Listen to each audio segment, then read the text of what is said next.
Welcome to the Independent Characters, episode 196. This is Carl. This is Jody. This is a Don. It's a funny show already. I know. It's been a long recording session. This episode, we are going to be talking about relocating the hobby and yourself, or as it might be titled, So You're Moving. We have some great advice for packing up your stuff, moving, unpacking, the whole 9 yards, as well as the 10th yard, which is how do you land on your feet when you get to your new location and continue with your hobby. So I think it's a great episode. Jody, it was your idea as a topic. I think is an amazing topic, and it's turned into a really fun discussion. Good. Yeah. That I think we're already at 2.5, almost 3 hours. And I have an interview with Todd from Tablewar talking about the new Tablewar charitable foundation that he has launched, and what that goes to helping parents dealing with the challenges of having an autistic child and advocating for them within school systems and those kind of things. It's a great interview. It's a great cause. I'm not just saying that, and I think I may even have to say that I'm a member of the board of the directors for the charity. I don't know if I legally have to say that, but I'm telling you right now I am. As an educator, it is a great cause. This is a real need. This is something that as an educator, I would be 100% behind, and I wish was available to every single kid that I had to go into a meeting like this. And as somebody who worked in higher ed for 35 years, the results are it's legit. So it matters. It matters. Yeah, and what's so interesting, and I think I bring this up in the interview with Todd, is you yourself as a teacher. I know Shell, my wife, is a teacher as well, and she has sat in these meetings with parents.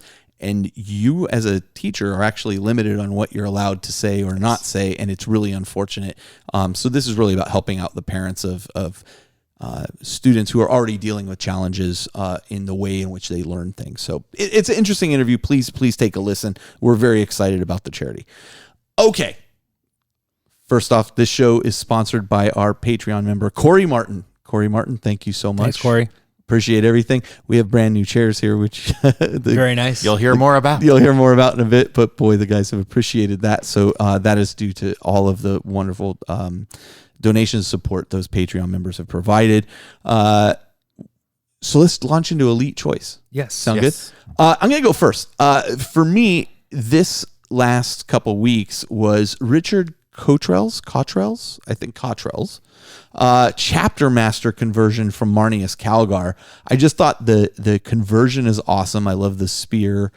I love the whole thing, and it's painted incredibly well and based very well. I just really love this conversion. So is he converting it from Marneus to be a Grey Knight, or he just used the Grey Knight? He just used the Grey Knight head. He has converted it to be, and I'll be honest, like the Grey Knight helmet is actually the least favorite part of the model for me. I think I think it's just so specific to Grey Knight. So iconically Grey Knight. But geez, it's a great looking paint job, and the color schemes are great, and the spear that the guy's wielding is really cool. So I think it's a Ultramarine successor chapter, because the symbol on the knee there might be. Is that Nova Marines? Yeah, that looks like their symbol. But basically, he took this and made it his own chapter master, and that's what I really dig about it. Yeah. Yeah, Richard, that's a great job positioning the head too. Like you got some I think that's an underrated piece of converting. That's a great point. That back in the way back, Derek Schubert, who does really high end painting, used to talk about like where the eye is looking and what's the direction of the head and how much emotion you can get out of that. And this is a great subtle example. And I do that a lot with models that as I pose them, even intercessors, those kinds of things. Where do I turn that head? Is it looking? And sometimes it's cool to have it looking in the direction it's not necessarily pointing a weapon, right?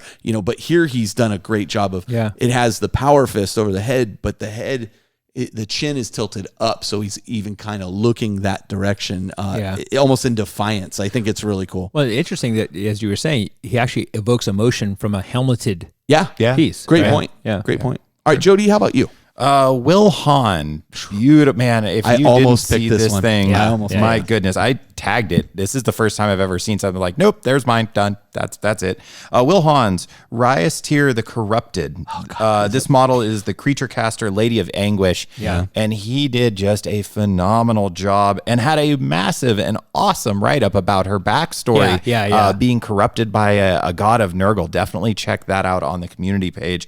But what really caught me, and this was the comment I left him, balancing bright colors on a model, really vibrant, intense, bright colors, and really having it feel comfortable. Yeah. That those bright colors aren't clashing or discordant is tough to do. And this model, just naturally, her pose is fairly dynamic. Yeah. And he really balanced some beautiful baby blues and turquoise into a moth pattern on the wings. So part butterfly in its vibrant colors, but then it's a moth pattern, but then worked those colors into the hair. And the whole thing that really blew me away, that as a painter is a tough ask, is the face is still the focal point of this model, even though it is not the brightest color. So one of the things I think, the reason it does that, it goes from the really bright tips down the wing tips to a darker space right below her chin. That's a great point. And then the face is almost like lit up from underneath. And so I think that kind of helps add to that. Yeah. I noticed that too. I was like, the face just kind of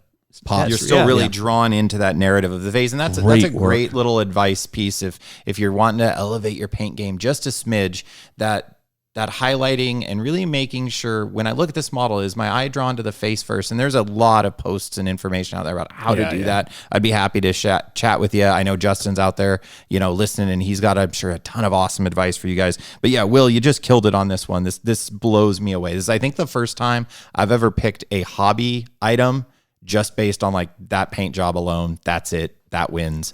And for me, this was fantastic. It is a top tier paint job. Didn't hurt that it was slashy. All that said, I think we've saved the best for last. Definitely. Adon, please. And this has been making the rounds. Yeah, I mean, Charlie Brassley's put out a post. His gaming group's friend, Mark, passed away recently from bowel cancer. And he sounds like he was a really, really awesome guy. Amazing, yeah. And he wrote a blog post. Mark wrote a blog post that he wanted to have posted after he died. And it sounds. I think he just wanted the last word. Yeah, absolutely. There's a line in it. You can't argue with me because I'm dead. That's right. It sounds really morbid at first, but when you read it, oh my God, the first half of this article is hysterical. Yeah, it is full of joy and gives you hope, and it kind of shows.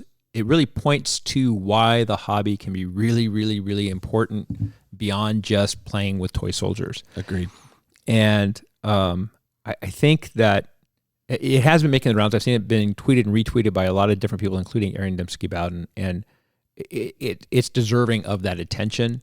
I actually stopped. My wife was doing something in the house. I said, "Stop! I got to read this thing to you," and it's really a touching, important piece. I think it's a very important piece, and so go search Charlie Brassley. It's Brassley. Search that last name on the forums, and you can find Mark's final blog post. And it's great. It's a great blog post. It's full of energy. It's full of life. It's got some great advice in it. Yeah, and it was a great read. And reading it made me genuinely sad that I didn't know Mark. Yes, because I was like, this is a great dude. You know? And I'm sorry for his friends that have lost him. Yep. I'm sorry for the community that's lost him and his family. And his family. But he went out like a champ, and really a caring individual. It was just very clear from that. Yeah.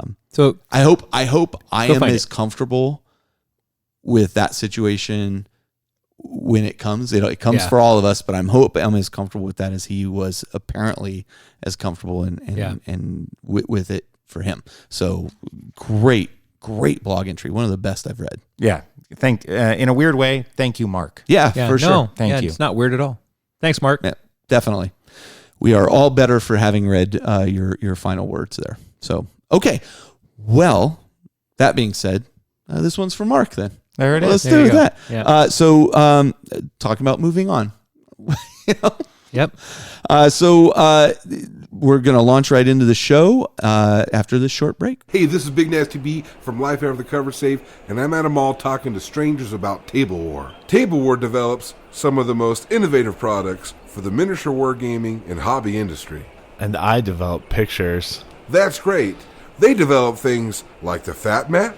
Who's Matt, and why is he so fat? Well, first off, Matt is not a person. The Fat Mat is a tabletop gaming surface, and with over 40 different designs, Tablewar's Fat Mat has become a community standard. I got a Surface Pro. It's like 10 inches. By the way, I'm meeting my friend Simban. Did you know what that is? No, but I do want to tell you about the Tablewar Tower case line. Oh man, towers are so huge. Well, it's not that kind of tower. It's the original modular, all-in-one display, storage, and transport system for all your tabletop miniatures. Wow, you're really smart. What's your relationship status? Well, it's complicated, but you know what isn't complicated?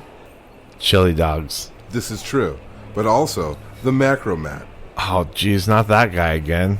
The Macromat is a one-of-a-kind, innovative photography backdrop, perfect for collectibles, hobby miniatures, and small works of art. Its durability, portability, and functionality in one inexpensive product.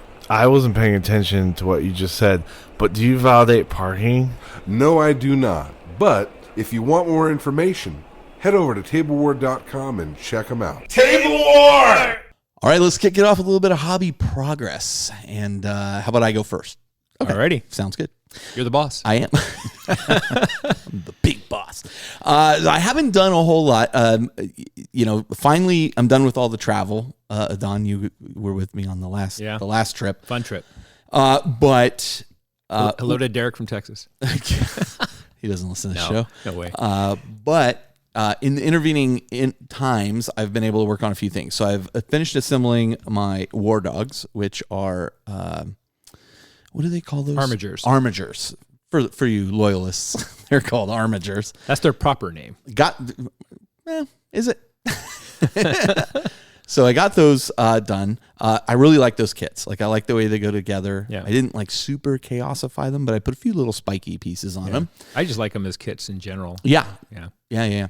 I assembled a few individual Chaos Space Marines that I realized I was missing as I went through and compared to the list that I'm building to all the models that I bought and realized, I'm missing a couple of Aspiring Champions. Right. I need one more Havoc.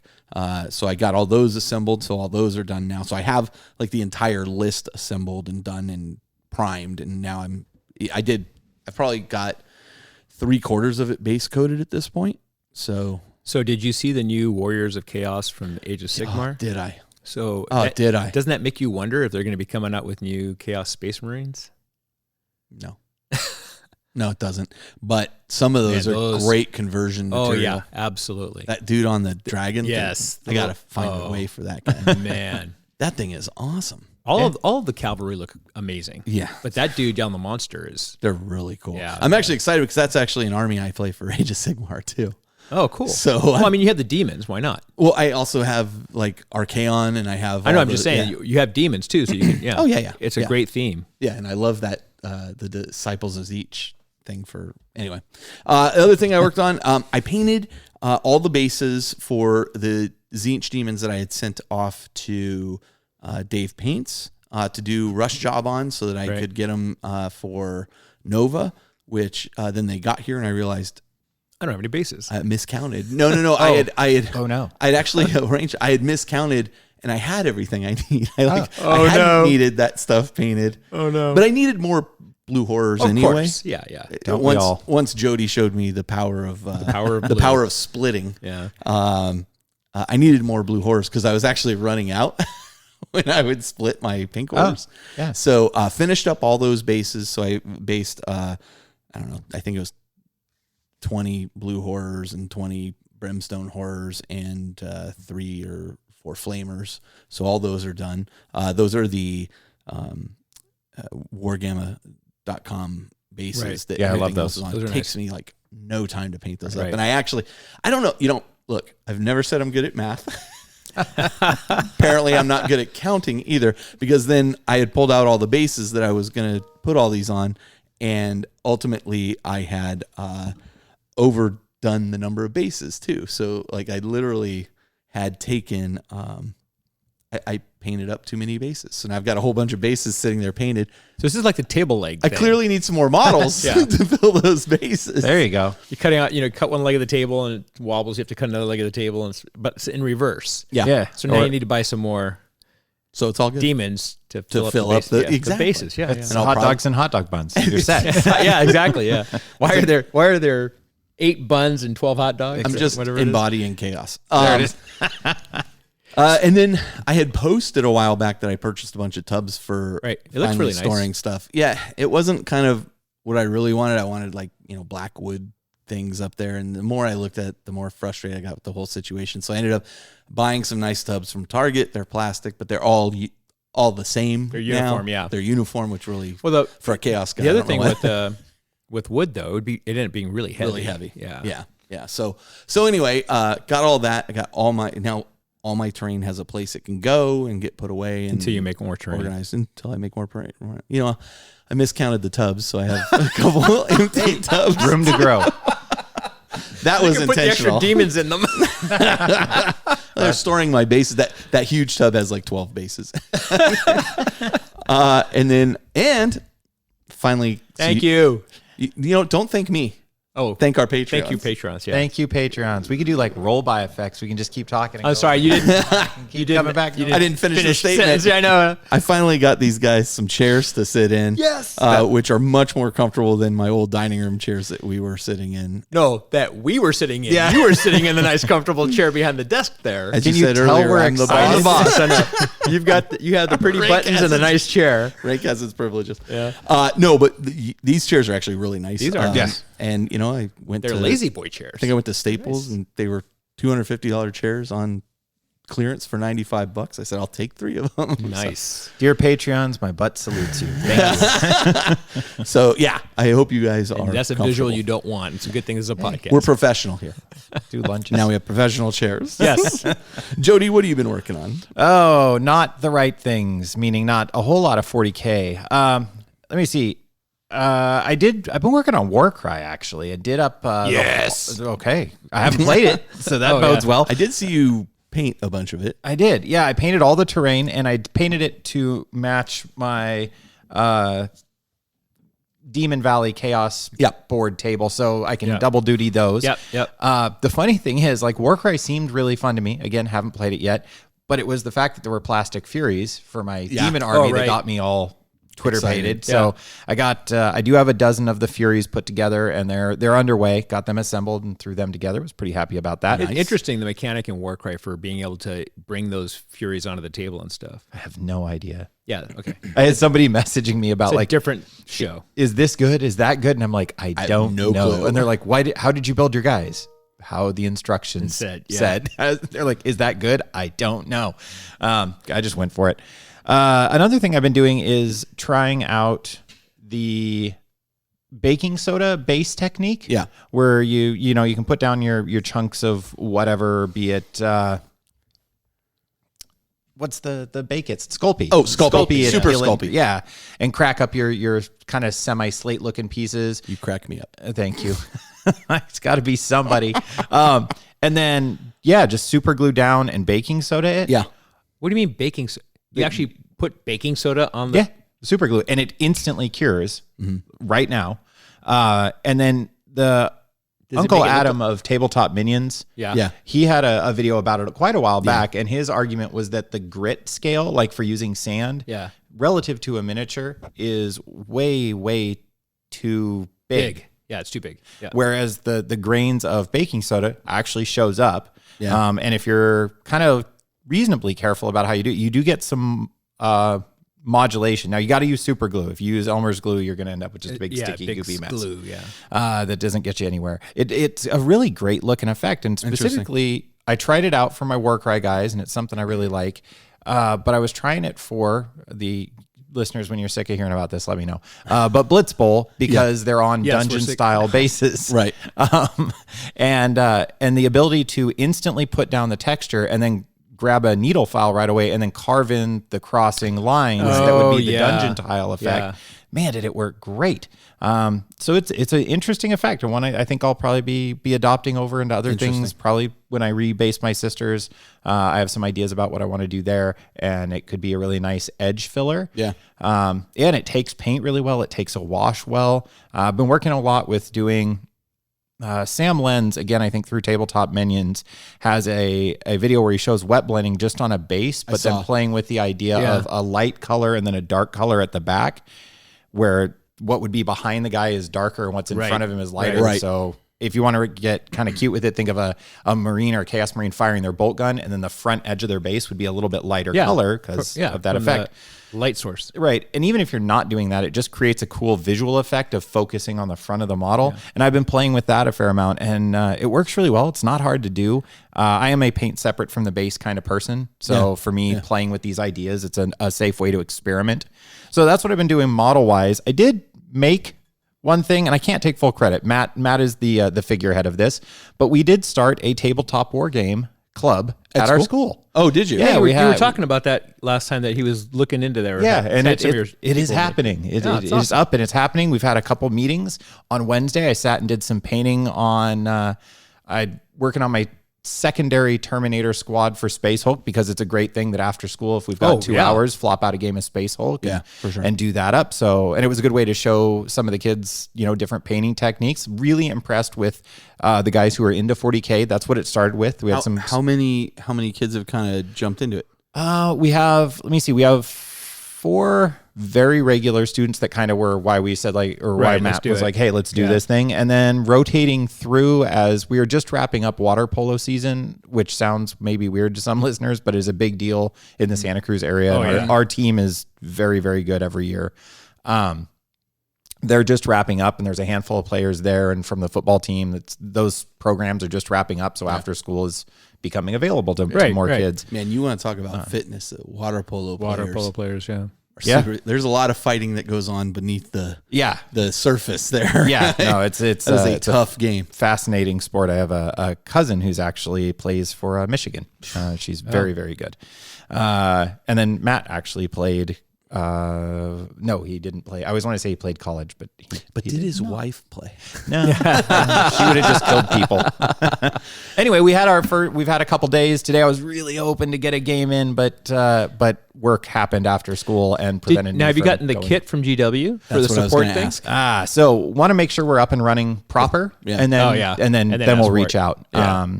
And this point, it's a matter of seeing what the kids are really going to be interested in. We do have 4 or 5 guys that are really into their 40K, really impressed with the amount of painted models they're bringing to the table on their own without us kind of pushing, and well on their way in that regard.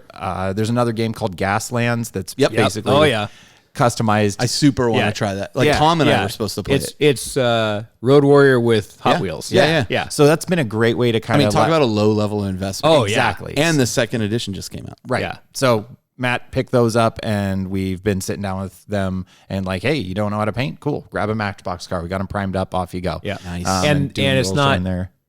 It doesn't take a long time to play. No. Yeah. Have you played it? I've not played it. I've watched it played. I haven't played myself. I would like to try. I watched a demo. I was like, oh, don't do it. Yeah, I would like to try. Matt's got all the swag. It's such a low investment. Yeah, it is. It is. Yeah. So I haven't played it. Just Matt and I've talked about it so much that I'm like, yeah, I get it. Cool. Let's do this. So cool. But yeah, that was probably my biggest thing and I gotta, again, let me be clear. Matt is the figurehead of that. I get to just kind of proxy my way in and out of it. And good. You're running enough stuff. What's that? You're running enough stuff. I feel like with Blitz Bowl tournaments and that kind of thing. I feel like I got things going on. Like the Adepticon guy, he said he's going to run Blitz Bowl, and you're like, cool, I can play. Just play. Oh my gosh, I was so excited when that happened. Don, what about you? Yeah, I used. I put in here Josh's little structure he had for. So I liked it in the hobby progress in the notes. Anyway, sorry, behind the scenes thing. I'm just asking what you did. Yeah, I know. I rebased another 60 Marines. Nice. So the second company is completely rebased. I traded some Necromunda bases that I had for some more Sector Imperialis bases. When you say you rebase them, are the bases painted and everything? Yeah. Oh, nice, dude. And so, and then I found the rest of my Sector Imperialis bases that were still on sprue. On top of the ones I gave you? On top of the ones... Yes, on top of the ones you gave me. So now I think I have enough to finish the 3rd and 9th companies. So that's kind of cool. Okay. Yeah. So what I've been doing is doing all the bases ahead of time. Yeah. And then just going through and undoing the bases. Because I have some Marines. It's a little time consuming. Right. Because I have some Marines that were multi-part kits, and so they don't have the tabs. And then I've got some that have tabs, and so it's a process. Sure. And I was trying to do that along with Justin talked about buying the Tester's extra thin glue with a little brush. Okay. And he says you can just brush away mold lines. I just must be an idiot. I cannot have him show you how to do it because I've never tried. I haven't. I tried and I ruined. I had some extra marine, so I just. You're acting like Justin knows what he's talking about hobby stuff. Oh yeah. Justin just got back from Kansas City at another CK Studios. Yeah, he should class. show us. Show us that. That would be really fascinating. And unfortunately, that goes along with me being way too impulsive. I saw this post that was not accurate. Wait, it was on the internet and it wasn't accurate? About testers being bought out and they were going to stop producing their glue products. It was all fake. Yeah. It looked legit. I now own, I think it's 15 bottles. You're still net negative, right? Those aren't models. It doesn't count. Oh, okay. I went online and bought a bunch of, So I have plenty of glue to last me into the next century. It's just like the factory won't count for the F1 price. That's right. Price limit. That's right. All right. So are these the plastic glues? They're plastic cement? Yeah. The light green cap with the brush in it. Oh, never mind. Okay. Justin's going to be like, no, you got the wrong one. No, I double checked. And now you're set forever. And, well, the other thing you can do with that stuff is when you have a little bit of glue, I got it. Yeah. I was just letting it go. The bottom of the tester's bottle, when it gets almost empty, you put some sprue in it and you mix it up and it makes a gap filler. Oh, interesting. Okay. Because it makes like a goop stuff. I haven't tried that. That of the two testers shenanigans for building, that one is the one that really makes me interested, is the gap filling goop. Yeah. You don't wonder how good it really resin dust and mix it in. Baking soda, you can use the baking soda to do it too. You put super glue in a gap and then just sprinkle baking soda on it, and because it'll instantly cure, and then you can file it clean. I wonder what the chemical reaction is that causes that to instantly cure like that. That's really fascinating. I don't have chemically no idea. Look, I can't even count the number of bases I have. I'm certainly not a chemist. Well, thankfully Adon's here and he can. No. If you want to see that gap filling with baking soda trick in action, Jeremy, who does Black Magic Craft on YouTube, is a D&D crafting, tabletop crafting channel. Great channel. Lovely guy. He did one where Squidmeyer also recently did this, took a dollar store toy dragon and tried to paint it to suitable for tabletop. Now, Squidmar just left it alone, but Jeremy at Black Magic Craft tried to gap fill, or he did gap fill. Make it look decent. Make it look decent. And it's a great example of using this CA glue, super glue, and baking soda as a gap filler. It does work. It's not perfect, but it works. I'm taking notes on all these things we've mentioned so far so I can actually include them in the show notes. I'll keep mentioning things. I always say, I'm going to Well, you were talking about rebasing your sisters. You know what? Considering you did the show notes for this episode, fair enough. Oh. I appreciate that. Bonus round. You were talking about rebasing your sisters, and Dragon Forge Designs had a special a little bit earlier in the summer. If you spend X number of dollars, you get some extra stuff kind of thing. And so I contacted him and said, hey, they really haven't formally said what size bases the sisters are going to be on, because he was doing this really cool. They're basically Sisters of Battle bases. Yeah, they're fleur-de-lis. They're beautiful, yeah. And I said, they haven't really officially said what size bases they're going to be on. I mean, the one promo thing was on a 32, but she was a character, so who knows? They showed the 32s at Nova. Like I took pictures. I understand, but this was before Nova. Oh, sorry. They hadn't announced how big the bases were going to be. And the only one, like I said, the only one they showed was this promo. Right. And it was a 32, but it was a character, so I was like, we can't really judge. And he says, well, I'm banking on 32s. So I was like, okay, well, I'm going to wait. But can I pay now to lock in this deal? Right. And then when we figure it out. So Nova came, and I said, hey, they're 32s. And, less than 5 days later, I had a box in the mail with a whole bunch of these great sisters bases. And at the same time, like 3 days after that, I got an email from Navin at Painted Fig saying, oh, your models are here. We're getting them into the painting queue and getting them prepped. And so, yes, I'm very happy. The rest of my army is on its way. So, but now this means that I got to rebase, I think it's 245 sisters. Speaking of Sisters of Battle, how about those vehicles? Yeah, that worked out so nice for me. Buddy, those look so good. I was just about to go like, okay, one of the last things, I don't have any immolators. Well, throw rocks now. And then I saw those and was like, nor will I be for a few months. Yeah. Yeah. I mean, they took the original version of the immolator with the metal turret, it didn't look anything special. It looked like a Rhino. It was cool enough. Well, it looked like an IG heavy weapon gunner on top of a Rhino. Mm-hmm. And then when they went to the plastic kit, that's the one I'm referring with to. the little stained glass dome. Yep. That was pretty cool. I think that one looks cool. So they took that idea, that second idea, and just basically turned it up to 11.5. And then the gunner for the Exorcist with her helmet with the big, huge grill that goes straight. It is so freaking grim. It took dark me 40K a couple times metal. looking at it to understand what I was looking at. That's her faceplate. Yeah, it's cool. It's very cool. Crazy. Yeah, I'm very happy that I will be able to pick those up as my immolators. And then the couple immolators I have that I was intending to use that are the plastic dome. Yeah. It'll just round out the rhinos I want. Because then all my rhinos have that additional canopy cathedral piece with the dome. Yeah. So then I can just keep those, and all the rhinos will have. Do you need any more of those? I think at this point I'm good. I think I'll have 4 or 5 of them, which is more than I mean, my army compared to yours is tiny. So I think I have a couple of the extra sprues because I was going to convert to the plastics, and I was like, no, I'm going to stay with the old metals because I had enough of the old style rhinos to use as the rhinos. So because my Alpha Legion army that I had built on one of the hobby challenges, and I had a full like 1850 Alpha Legion army, all used the original rhinos. And then when I decided I wasn't going to play Chaos anymore, I moved those rhinos into. Well, I'm just going to drop a ton of cash. That's all there. And this is proof, folks, you can never overplan a project. Good God. Yeah. Do we want to move on to games played? Yeah, let's do that. I have. Wait. Sorry. Oh yeah. You have another mention here. Yeah, I wanted to talk about GW spray paint. Sure. Got a great deal on some GW spray paint. Yeah.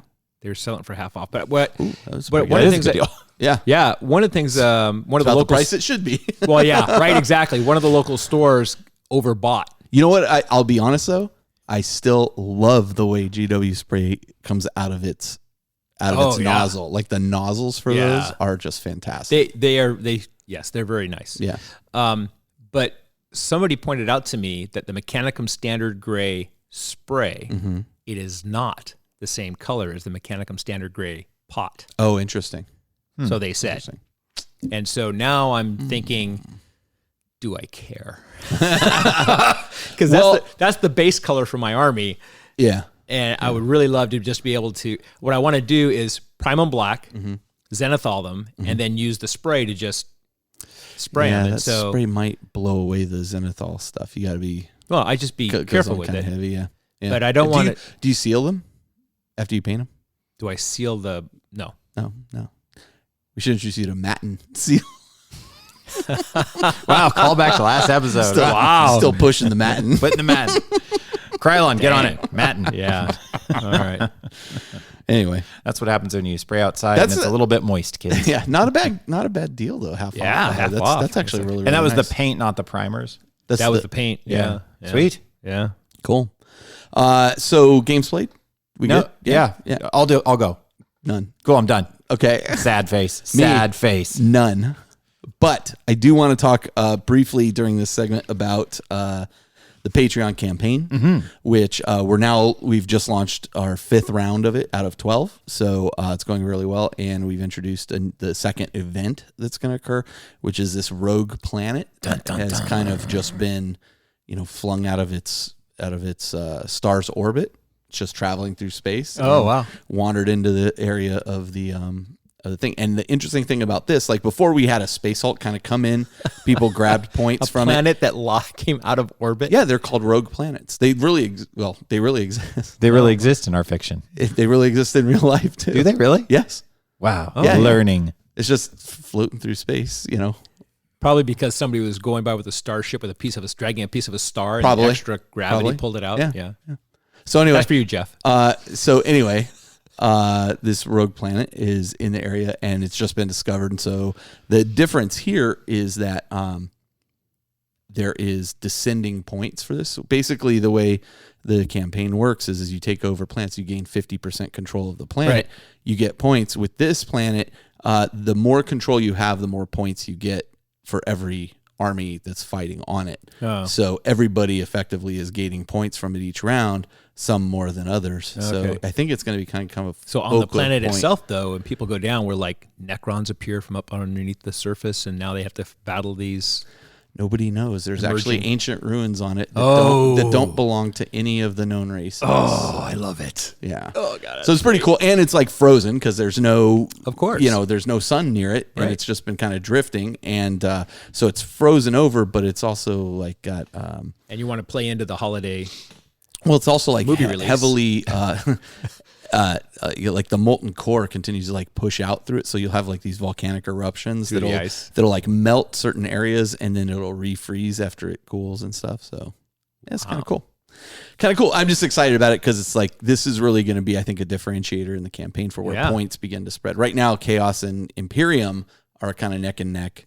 I noticed the Tyranids already made a quick grab for the rogue planet, so they're in the lead right now. But it's kind of fun, and the campaign is still going on strong. So very excited. I need to start logging games again. Yeah, actually,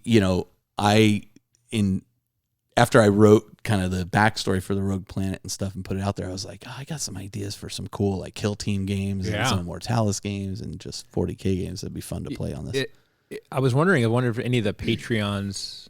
I don't know how you feel about this. If anybody would be willing to write like special scenarios that happen on the rogue planet, I'll bet you it would just be me saying anybody want to write this, and because there could be some really cool stuff for sure. Yeah, for sure.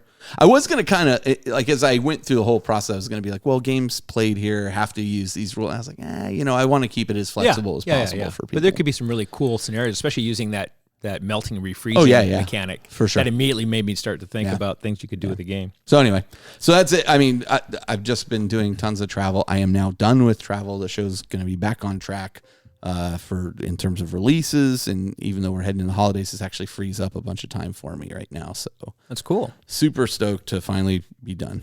And are you going to be playing in the Adeptus Titanicus thing later this month? With the one that Josh is running? Yeah, that's Jody sitting there. I'm aware. I'm aware. Okay. Yes, I hope so. It's at my house, I think. I'm trying to see if I can swing to get... I might be able to do it. I'm the real question negotiating. Is, will Jody play it? Oh, is there a question about it? Well, yeah. I mean... There's a paint question. Oh. Yeah. Painting has not, and... it's funny because I was literally talking yesterday with Matt about this, and that there is a mechanical issue more than a desire issue at this point. Of I'm not going to use my Sotar to do that much metallic work to get it set. Oh, right, with that extra fine point, even with thinning and blah blah blah blah. Funny story. I just found out my Sotar has actually been broken for an unknown amount of time, and I had no idea, and it was giving me fits, and I was like, man, I've never had problems like people talk about it. And then noticed as I was cleaning it that the needle housing, the little teeny tiny nozzle, it was the cracked, nozzle. like down the side, and it kept going, and that's why it kept coming up. Anyway, but Matt I just bought a new nozzle needle for mine. Matt was saying that he's not using his Patriot right now very much, and I was like, well, cool. Let me borrow that so I can blow a bajillion pots of metallic onto it. Cool. Actually, it's not that much, but it's the bulk work. So we'll see. We'll see. It's a doubtful. I'm not going to hold my breath for this one, but the next one. Yeah. Maybe. No, we're now that the holidays are here, we'll get back on the wagon. Awesome. Don, yes, save us from this desert of not playing. I played 3 since the last show. I played 3 games, kind of one of each. Must be nice to be retired. It's awesome. You're doing a great job of it. Yeah, you are crushing retirement, dude. Like, I've been talking to a few people that are like, oh, I was retired. I hated it. I couldn't stand it. I had to go back to work. I'm like, are you crazy? It's my wife. Dude, the minute I could retire, I'm done. Like you. I've got plenty of hobbies to keep me busy. Yeah. Well, she retired. After 3 months, she was like, I'm so bored. I can't. And she went, but she got that Southwest Airlines job. Yeah. But I feel like, it's awesome. Remember when you were a kid and you're like, I'm bored, and your parents are like, oh, you're bored. I got something you could do. Yeah, right. Yeah. Like no, I've learned never to be bored. Yeah. Same. There's too There's too much out there to see how much I did this summer. That's what it's going to look like you forever. It. Yeah, you crushed summer. Yeah, it's going to be sexy. So you know what? It's going to be sexy. I'll start working out because you don't need to just produce models. Because when all else fails, do that again. when all else fails, you could just binge watch stuff on TV. I mean, there's always something to do. Right? There is more content that comes out than you can't possibly catch up. Yeah, anyway, so what have you been playing? Speaking of content, I played content. I played a 2,000-point Maelstrom game in our league against Colin and his Space Marine Army. They are Ultramarines. It was a hammer and anvil deployment, which really, really sucks for sisters. And need more vehicles. Well, no, even with the only vehicle that has any kind of long range attack with sisters is the Exorcist. Well, I'll tell you. And you're rolling D6 missiles. Tell you what, I'm very curious to see what they do with Inquisition. Yes, rules are coming out Dwarf. for White Dwarf for Inquisition stuff this next release. Nice way to get that in there, yes. So you may be able to kind of... I don't know. It'd be nice. I mean, in the Witch Hunters and Demon Hunters codexes, Inquisitors could take a Land Raider as a dedicated transport. Yeah. Boy, I wish they could take like a Valkyrie or something like that. Oh, that would be awesome. Would be sweet. I did not realize this, and I literally have two. I have one painted, and the second one never got done because it never came around. But I have a painted Vendetta Valkyrie with a dedicated Inquisitional Stormtrooper squadron. And I wanted a second one because there's always been an Inquisitor that runs narratively with my sisters. Yeah. And she's kind of disappeared. So I'm curious to see if that comes out with it. Yeah, that would be really amazing. cool. I don't know what's in that mag, but who knows. So the sisters don't really have anything that can shoot great distances. I mean, I have... What if they give sisters a flyer? Oh my God. That would be awesome. I would just help. Oh my goodness. That'd be so cool. Anyway, sorry. No, that's totally okay. I keep these things. I know. Into my head. Well, it's going to happen this month. We're in the month that it's going to happen. I'm so excited. It's going to happen on the 30th of this month. But, you know what? It'll never happen. Sisters will never get a flyer. Never get a flyer. So one of the issues, and I may or may not have talked about this before, but one of the issues with the current Sisters incarnation is that faith points are based on the number of bodies you have. Right? So people say, well, how come you're not running penitent engines? I said, well, because penitent engines is 11 sisters. Mm-hmm. And for every 10 sisters, you get a faith point. Mm-hmm. And so I use my faith points a lot. Mm-hmm. And so I run a very, very body-heavy sisters army. And the only thing they really have is heavy bolters. The only thing that can go out to 36 inches. Everything else is 24 inches and in. So, so that hammer and anvil is just... it's not your game. It's not really my game. And we were playing Maelstrom, and it's out of the chapter approved 2018 where you take your 3 cards and you can take 2 of them and get rid of them for a new one, and that new one now is worth double. Right. You're basically gambling. So that was the scenario we were playing, and I actually was doing really well on my card draw. And that's what was giving me really good points. I kept drawing the cards for either securing or defending the objectives I already had, which was kind of nice. And I got the one really early in the game saying if there's no enemy unit within 6 inches of the center of the battlefield, you get a point. And, since it was hammer and anvil, that was easy to get. Right. But he was running Primaris Calgar, Tigurius, a Primaris Apothecary, Primaris Chaplain, 2 lieutenants, and another librarian.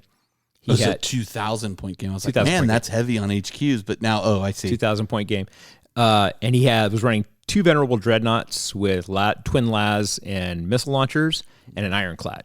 And then I assume, were there any troops in there? Oh yeah, no, there's a bunch of troops. I'm just saying these are the highlights. Characters. Yeah, the highlights. Okay.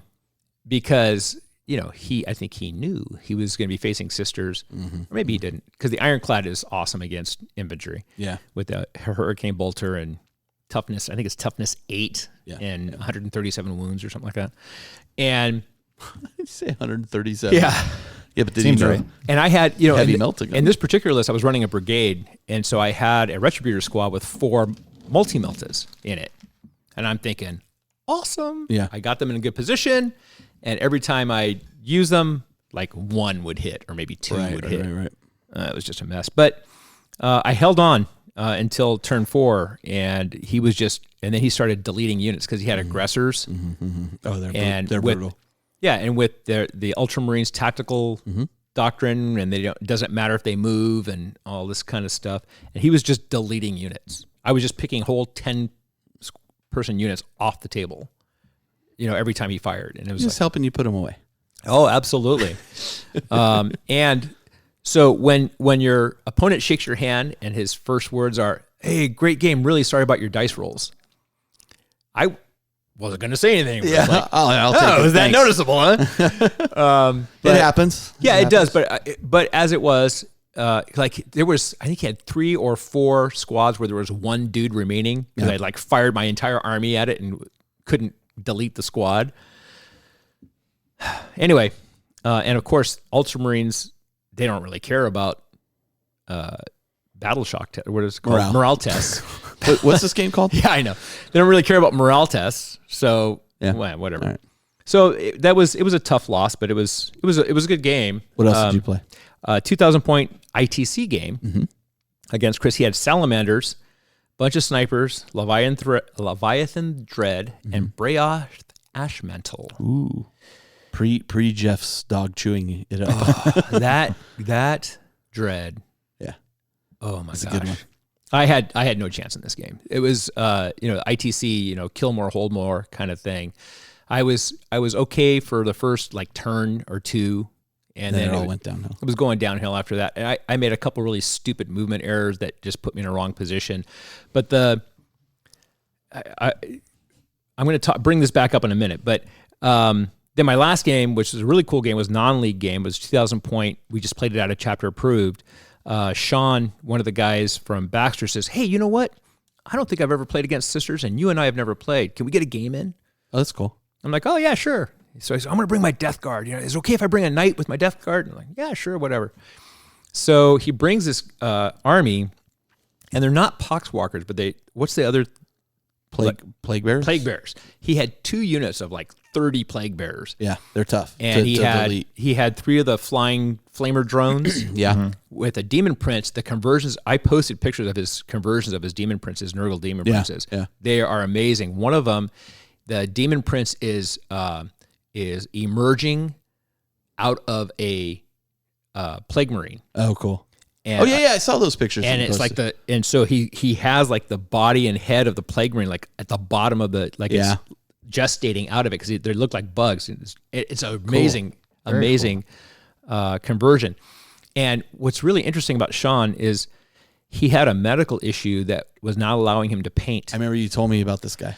And they changed his meds, and he's like, "I can paint again." Yeah. And he has just been loving it, and he's been knocking it out of the park. His stuff looks really, really good. His night that he did in an incredibly short amount of time, I was like, wait a minute. Is that the night you had Prime the other day? He goes, yeah, it's great. And so he's super excited, and he's just churning out. He's just churning his stuff out, and he's just really excited about it. And one of the other guys helped, Robert Anderson helped him put the decals on his night and stuff, and it's very cool. It was really awesome. That game worked out pretty well for me because we were using a lot of city terrain. And at one point I was able to use a rhino in between 2 buildings to block his knight, delay it for a turn. So it's like, no, please leave me alone. Yeah, because a big model like that's going to struggle to move around. And then I had a situation, the sisters I have a unit that has 5 storm bolters in it, and they have a stratagem where it's -2 AP, 2 damage each. And I was able to use that unit to pretty good effect. And so I was able to get rid of the Plague Bearers and do pretty well with that. Nice. So it's been a lot of fun playing in the Valley. But the 2 Marine games, it brought up an idea that I wanted to talk to you about, and that is proxies. Okay.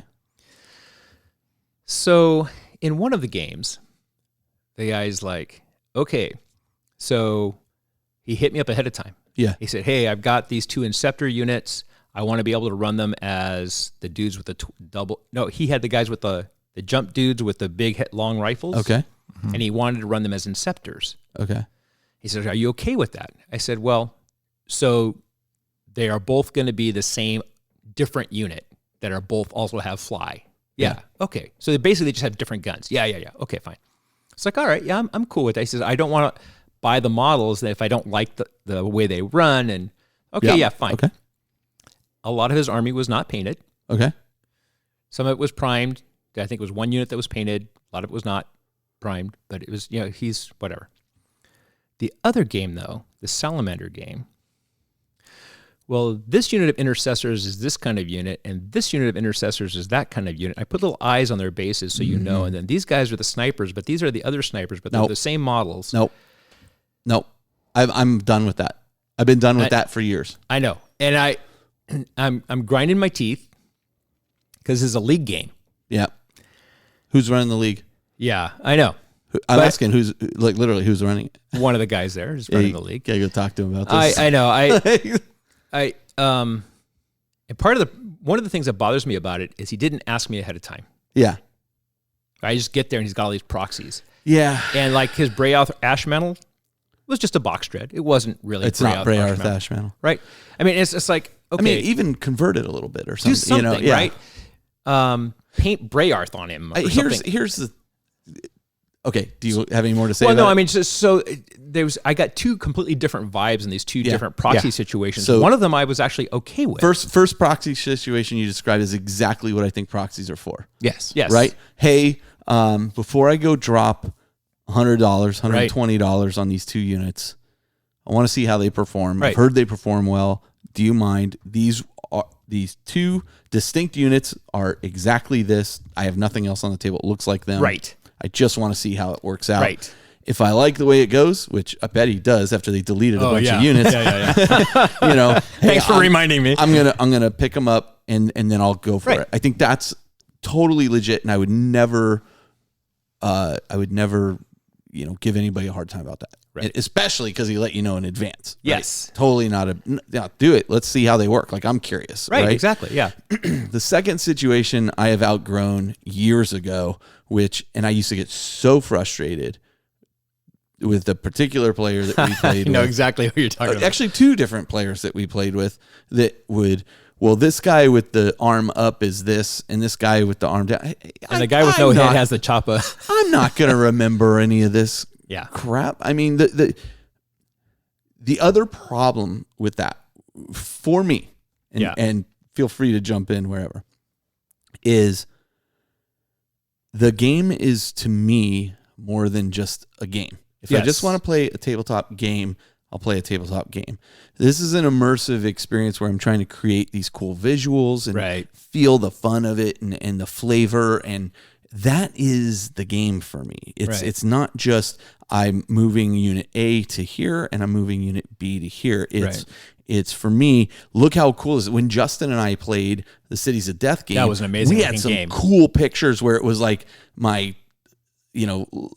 aspiring sorcerer was surrounded by all these guys, or rather that was actually that was against Josh and his Necrons, and his Necrons were all around my aspiring I remember sword. that picture. Same table. But the same thing when you were playing Justin with too. Justin. Yeah. I mean, it's for me, it is about a narrative. It is about a cool looking environment and toys and when you and again, this is why I'm not a huge tournament player, but again, this is just me. When you boil it down to the game and it's about the game, I'm less interested in this game. Yeah.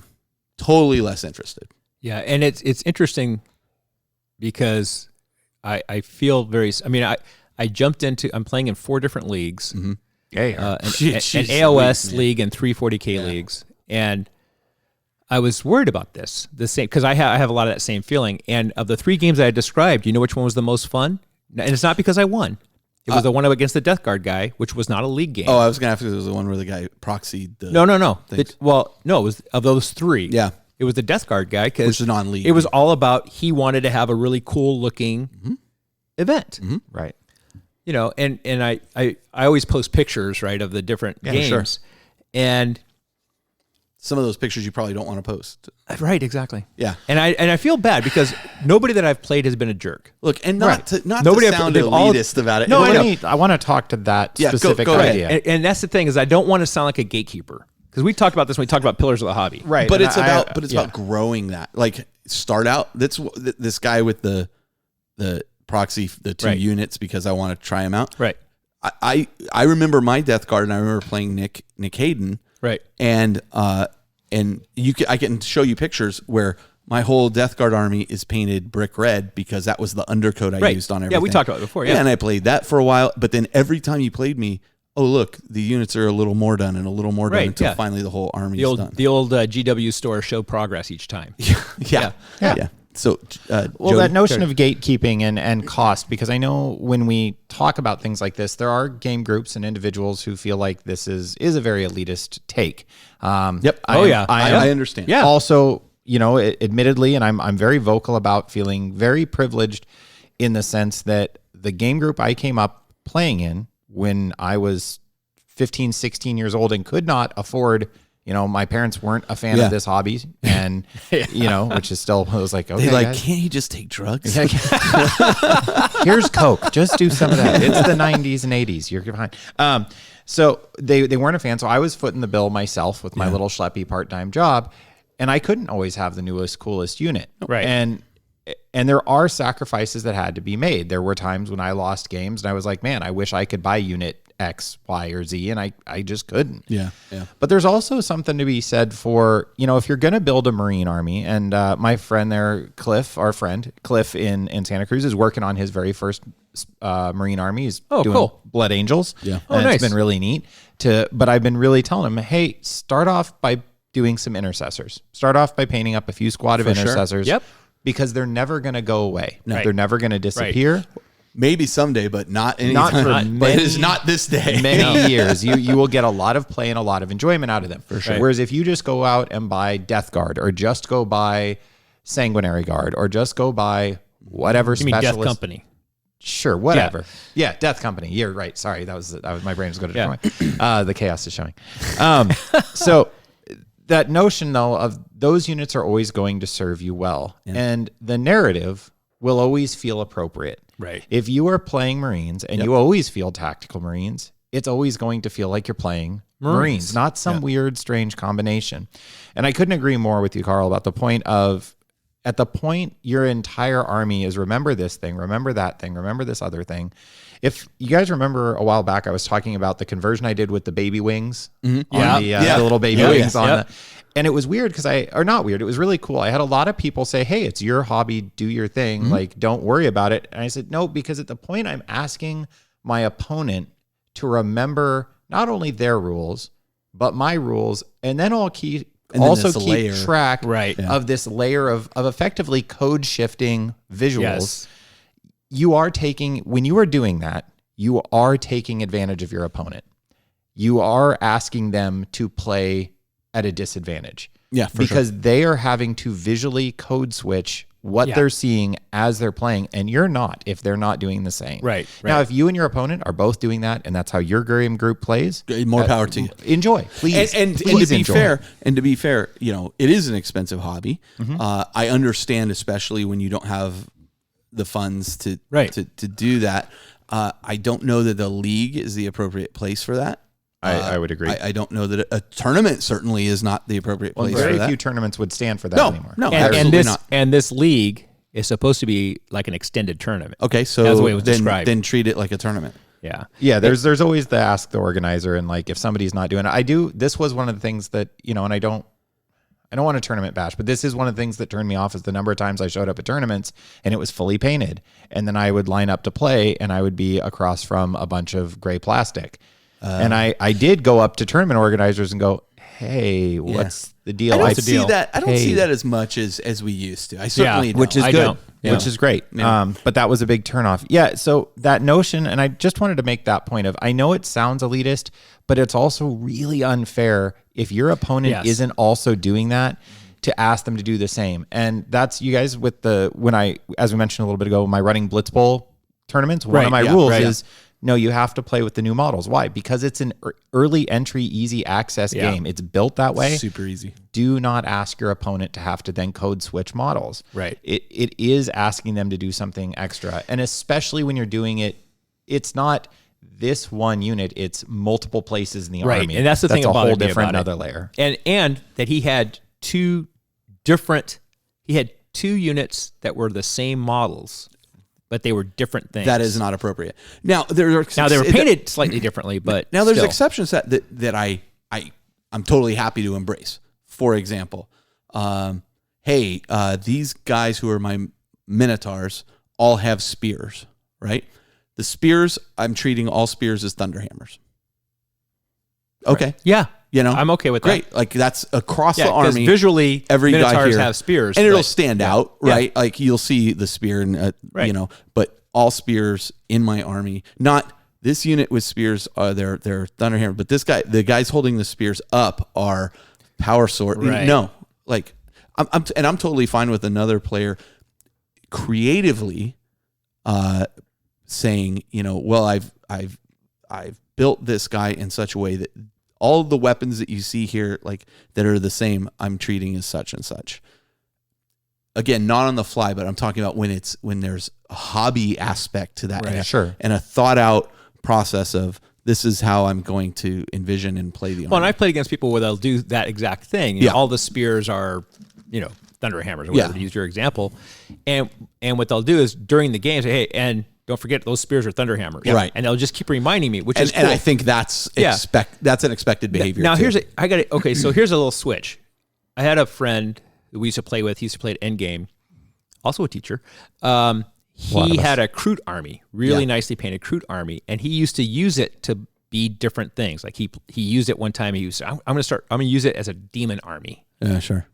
I'm going to use, you know, or there was a guy who was playing Warhammer Fantasy Battle, and his demons were all like slugs. Yeah. He made them look like slugs. They had little trails in their trays and everything like that. But the entire army was code switched. Yeah, that can be tricky. It's tricky. Now he and I mean, it was just for fun, right? And so it was something we talked about it ahead of time. You know, we even talked about, this unit would be kind of, what do you think the gargoyle should be? I think it should be this and that kind of thing. Again, I think it's fair if that person is reminding you every step of the way if you're willing to play that. But a tournament may say no, absolutely not. No. And he would never play in a tournament anyway. But it was interesting because that was a situation where the entire army was proxied. I didn't have a problem with it because we were talking about it up front, and it was like a creative. But yes, it's also an artistic exercise, which brings something to the game. Right. It's bringing, in some ways, I'd love to see like an entirely custom demon army because you're like, well, I haven't seen this before. Right. Cool. Looks cool. You don't get to see that every day. But if I painted all my sisters of battle to look like Girl Scouts with their rhinos looking like cookie boxes, get out of my house. You can play them alongside the what are they? The Space Rangers. You know, the interesting thing is, like, if you listen to very, very earlier episodes of the show, Jeff and I have some discussions about that. Mm-hmm. Like, what if your Marines are painted like salamanders, and should they be able to play as Ultramarines? And I had some very opinionated, stances on that. I'm probably a little more flexible than I used to be on it, but I still feel like if you're playing salamanders, play salamanders. Don't utilize, hey, look at my Ultramarines, but I'm playing them as Iron Warriors. I'm like, well, then play Iron Warriors. But that's me. Or Iron Hands, excuse me. But I mean, that's me. Right. Yeah, okay. It was an interesting experience I'd had in two different games and two different presentations. And I thought, it's an interesting topic. And it is a nuanced topic. Like the notion of proxies, there is gray in there. And as always, the conversation. Oh, no, there was definitely gray in there. There was a lot of gray in there. But killing it with the dad jokes over here. Yeah. Hey, no, you reproduced. You're allowed. But as always, the conversation will set you free. Talk to your opponent in advance. Yeah. And make sure when you're offering, like, hey, I do this, is that okay? Really make sure your opponent has the opportunity to say, no, I'd really rather not do that. To be clear, I mean, this is our stance on it. Other people may be completely fine with it. If your group does all proxies, there was a group in Reading, and they were all proxies all the time. And plastic models go in a shoebox. They had a great time. Good. I'm glad. Not a group I played with, but I was glad I encouraged them to do it. Like, have fun. Just have a lot of fun. Not my thing. Yep. All right. I think we beat that horse to death. It's glue. Okay. Thank you. Don can buy some. Don can fill gaps with it. I don't need to. I have plenty of glue. Thank you. All right. So let's do this. We're going to take a short break. We're going to come back. We're going to start talking about our main topic. So you're moving. Let's talk about that. We'll be right back.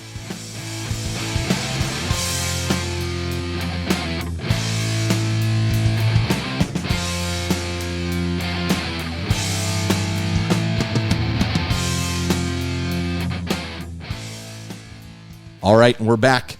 And this episode, as we mentioned at the top of the show, we are talking about, so you're moving. Yeah. How do you handle that? Now, unfortunately, as we said, Doug couldn't join us. Yeah, too bad. Which is a super bummer because he just moved to Austin and then from Austin back to here. Yeah. So he has a lot of information that he could have given us. Fresh off the wagon trail. He's still adapting to his new home here. Yeah. So his interim home here. Yeah, his interim until he moves to the actual home. Right. But both of you guys have recently moved. Jody, you moved, I wouldn't say recently, within a year. Oh, within a year, yeah, across town. Yeah. But then in the course of my hobby life, have done many and significant moves, literally a cross-country move at one point. So, well, I think that your last one was a particularly interesting one in terms of this topic because you had to do it in a hurry because of the damage to the old house. Yeah. So we'll talk about that. Yeah. And then Adon, as every listener knows, you haven't been fired. You've just moved. I moved, yeah. And you moved from California. Where to where? From the Bay Area, San Francisco Bay Area, California to the Phoenix area of Arizona. So a significant distance. Yeah. It's a 14-hour drive. I moved from next door to here. Yeah, I know. And still a move, though. But you still did which I will tell you comes with some challenges. Yep. When you start off and you're like, you know what, we'll just carry all the boxes, those 300 feet. You know what? We're not carrying all the boxes 300 feet. Yep. Finally, you're just like, you know what? I'm going to hire some movers to move all this stuff around the corner. It's ridiculous. It can be pretty crazy. So, I think, Jody, this was your idea for a topic. I think it's a great one. I like how you've broken it down. Where would you like to start? Well, we'll start at the beginning. So you're moving. Oops. Yay. I think, and sometimes a little bit of both. Yeah. I think I want to talk about it in sense, even if it's not a move you're excited to be making due to you were happy where you were, Doug, or your house is flooding, me, and probably don't want to stay there any longer. It's honestly, assuming you have a little bit of time, it is a really great opportunity to kind of reevaluate your hobby and to look at where you're at as a hobbyist, and look at your relationship with your hobby. I think it's easy to settle into a routine with the hobby and get settled in a home. Sure. Adon, your story about the cassette tape box that you shared a while back is hilarious. How long did you live in your home before you moved? 20 years. Yeah, so I lived for 15 years in the other house. And the interesting dynamic in my situation was that I was not a tabletop hobby guy when we moved there. Yeah. I got into the hobby while we were in that house. Same with me. Yeah. And you accumulated an amazing amount of stuff in 15, 20 years in a house. Right. Yeah. And I mean, my first move, I think for a lot of younger or growing listeners is moving away from home and right. And doing that sort of thing. So it's a really moving away great, from your parents' home. Yeah. It's a great time to take an inventory and be realistic about where you're at with your hobby and evaluate your priorities, because it's a chance to let some things go and consider what really has value and where are you going. And Adon did a lot of this. Yeah. Like you're a multi-gamer, omni-gamer. Polygamer, yeah. Okay. Polygamerous. Omni-gamer, whatever. You're polygamerous. That's what I like. Omni-gamer. That's good. You had a lot of different games. I remember going to your house for the first time. You're like, oh, and this is the room where I store everything. And I'm like, oh my God. And I thought I had a lot of stuff. And then I looked and it was every conceivable storage bag solution, whatever, along with. We actually did a whole episode just based on my. Yeah, it was insane. And so you had a significant amount of stuff as you started the larger move. Right. You had to go through this process of what am I not using? And what do I realistically, what do I need to move here? And Adon, I think you were kind of tailor-made for this first step. I think once you know you're going to move, and assuming you have even a little bit of time, and I mean, it could be a couple days or a week or two or a month or a year, whatever. Right. The first thing you really, I think, in terms of thinking it as like an organized process is just taking inventory. And I was really impressed with, I think, because Adon, I've said before, you made me reevaluate aspects of the hobby in hanging out with you and getting to know you. But no, the collecting this guy's crazy. A little, in a good way.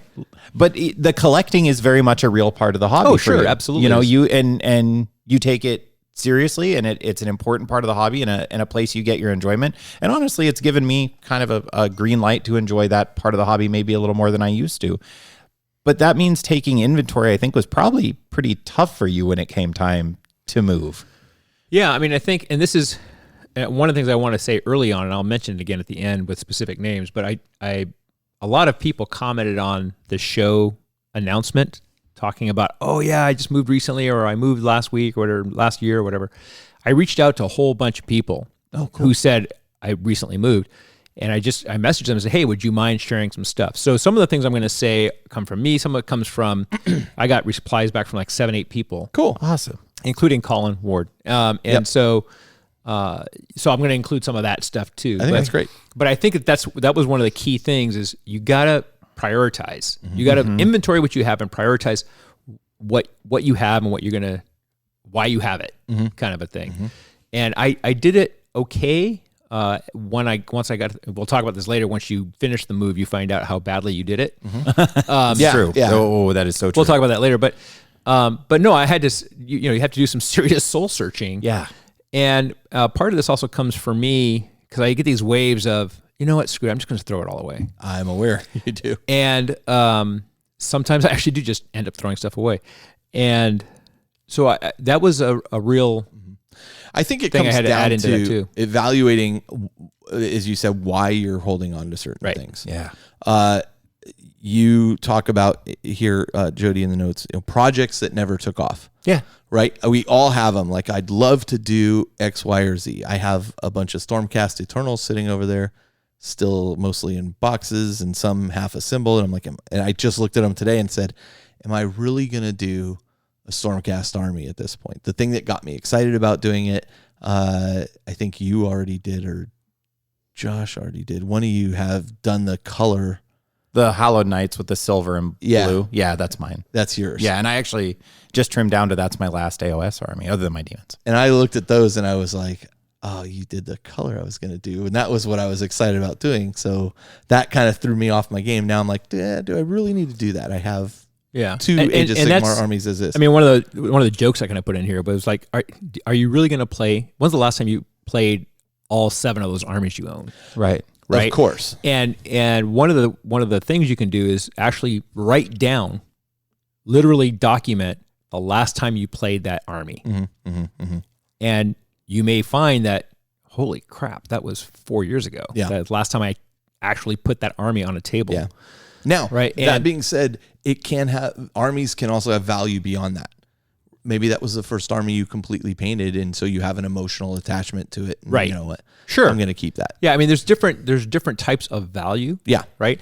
But I think that's part of it. Is you look at, okay, first of all, I have all these different game systems, and like in my case, I have all these different game systems. Right. Which of these am I not playing? Right. Firestorm Armada. Right. It was cool. We had fun. Yep. We played it twice. Yep.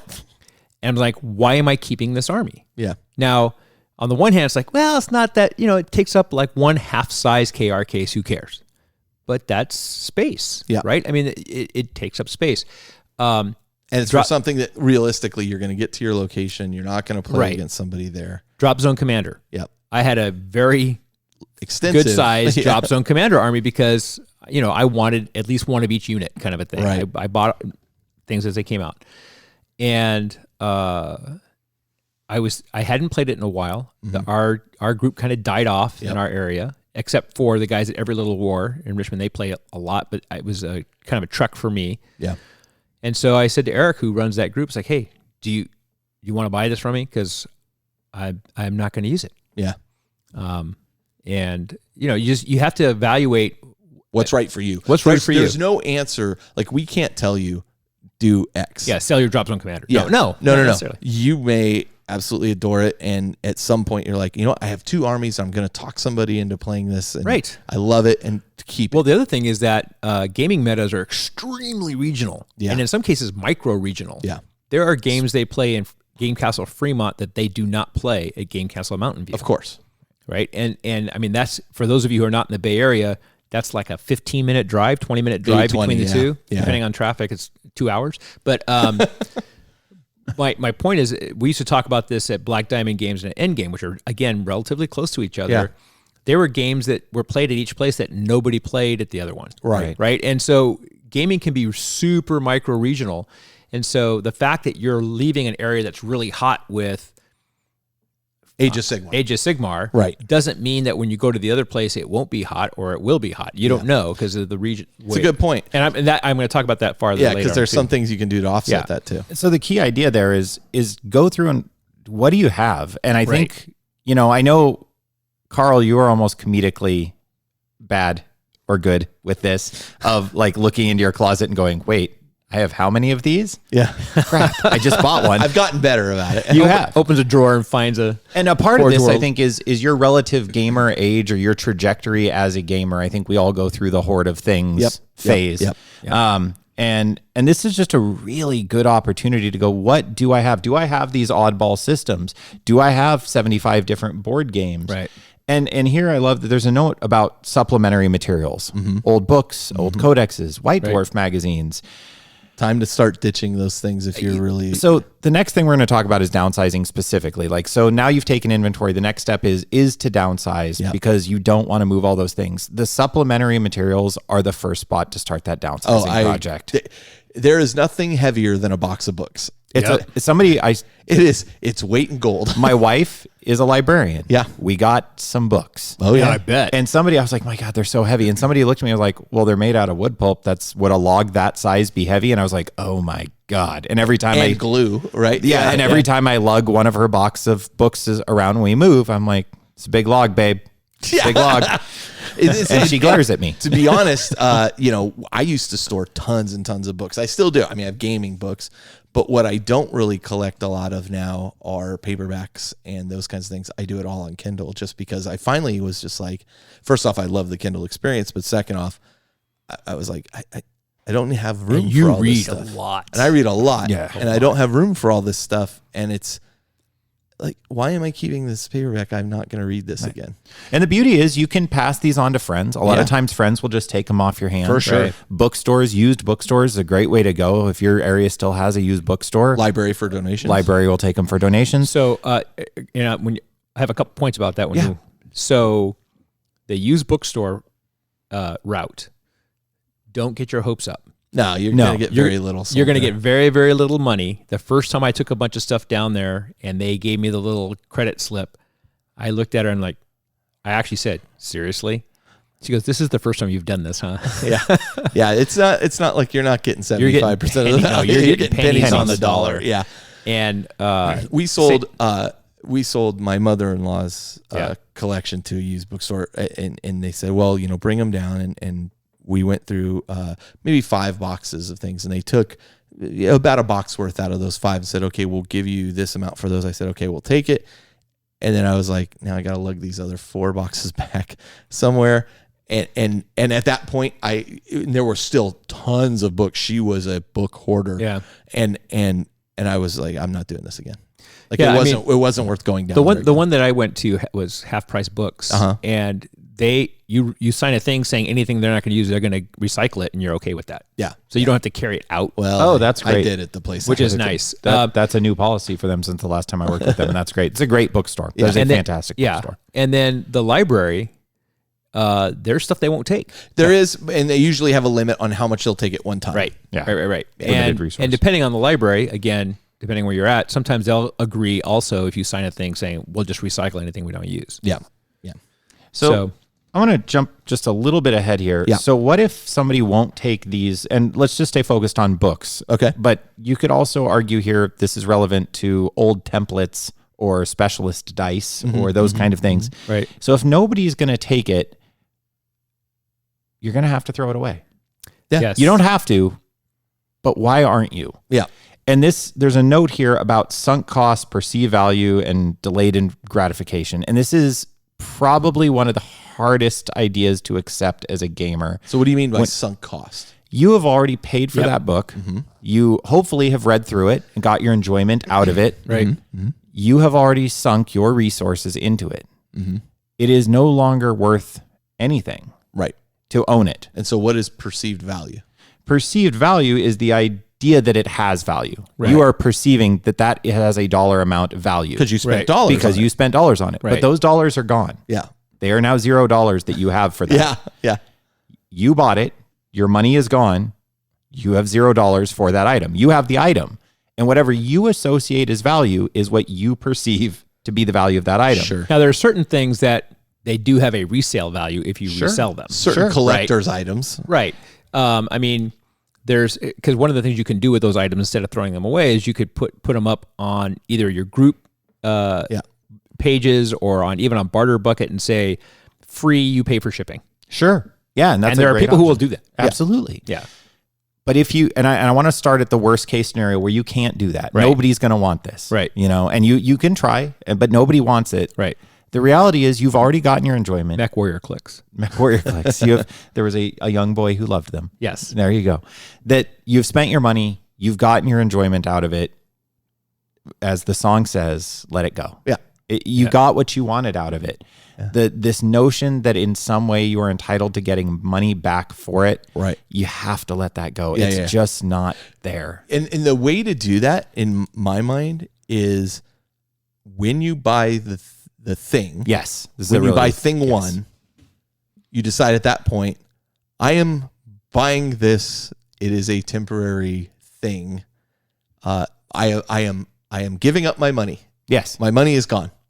Yep. Right. And once you can kind of achieve that level of enlightenment, well, it's hard. Comfort. It's hard because we, as a community, we kind of propagate this idea that you can resell your models. Yeah. Right? And sometimes you can. And sometimes you can't. And I can tell you that there are some systems that you can't. I've tried several times and I end up throwing it in the trash can. But I have a recent example of this that just happened to me 3 weeks ago.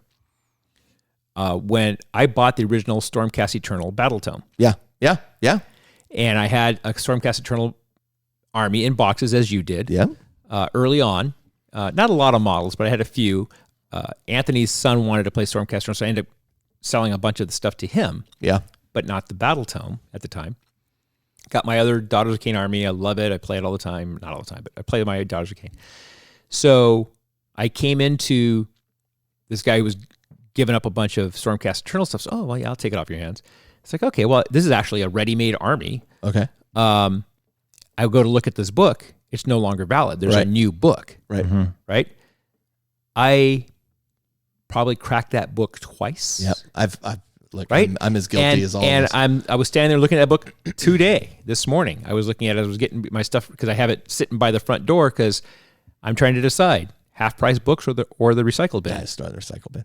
Right. And I'm probably just going to throw it in the recycle bin, but it's just like, it hurts, right? There was a point where you $50 and you're like, yeah, damn, that was $50. I should, and next time you go to spend that $50, you're going to think twice about it, right? So here's a way to think about it.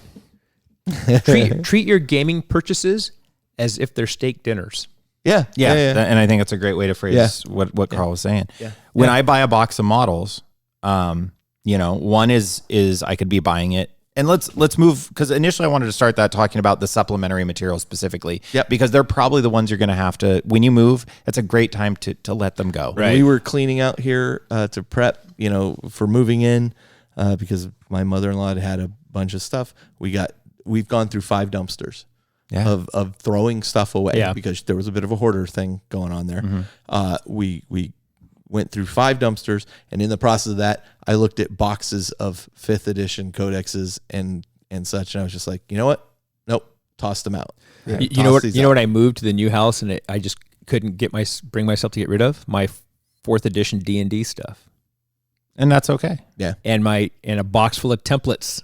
By the way, that you could blast sell templates for that D&D stuff. Probably.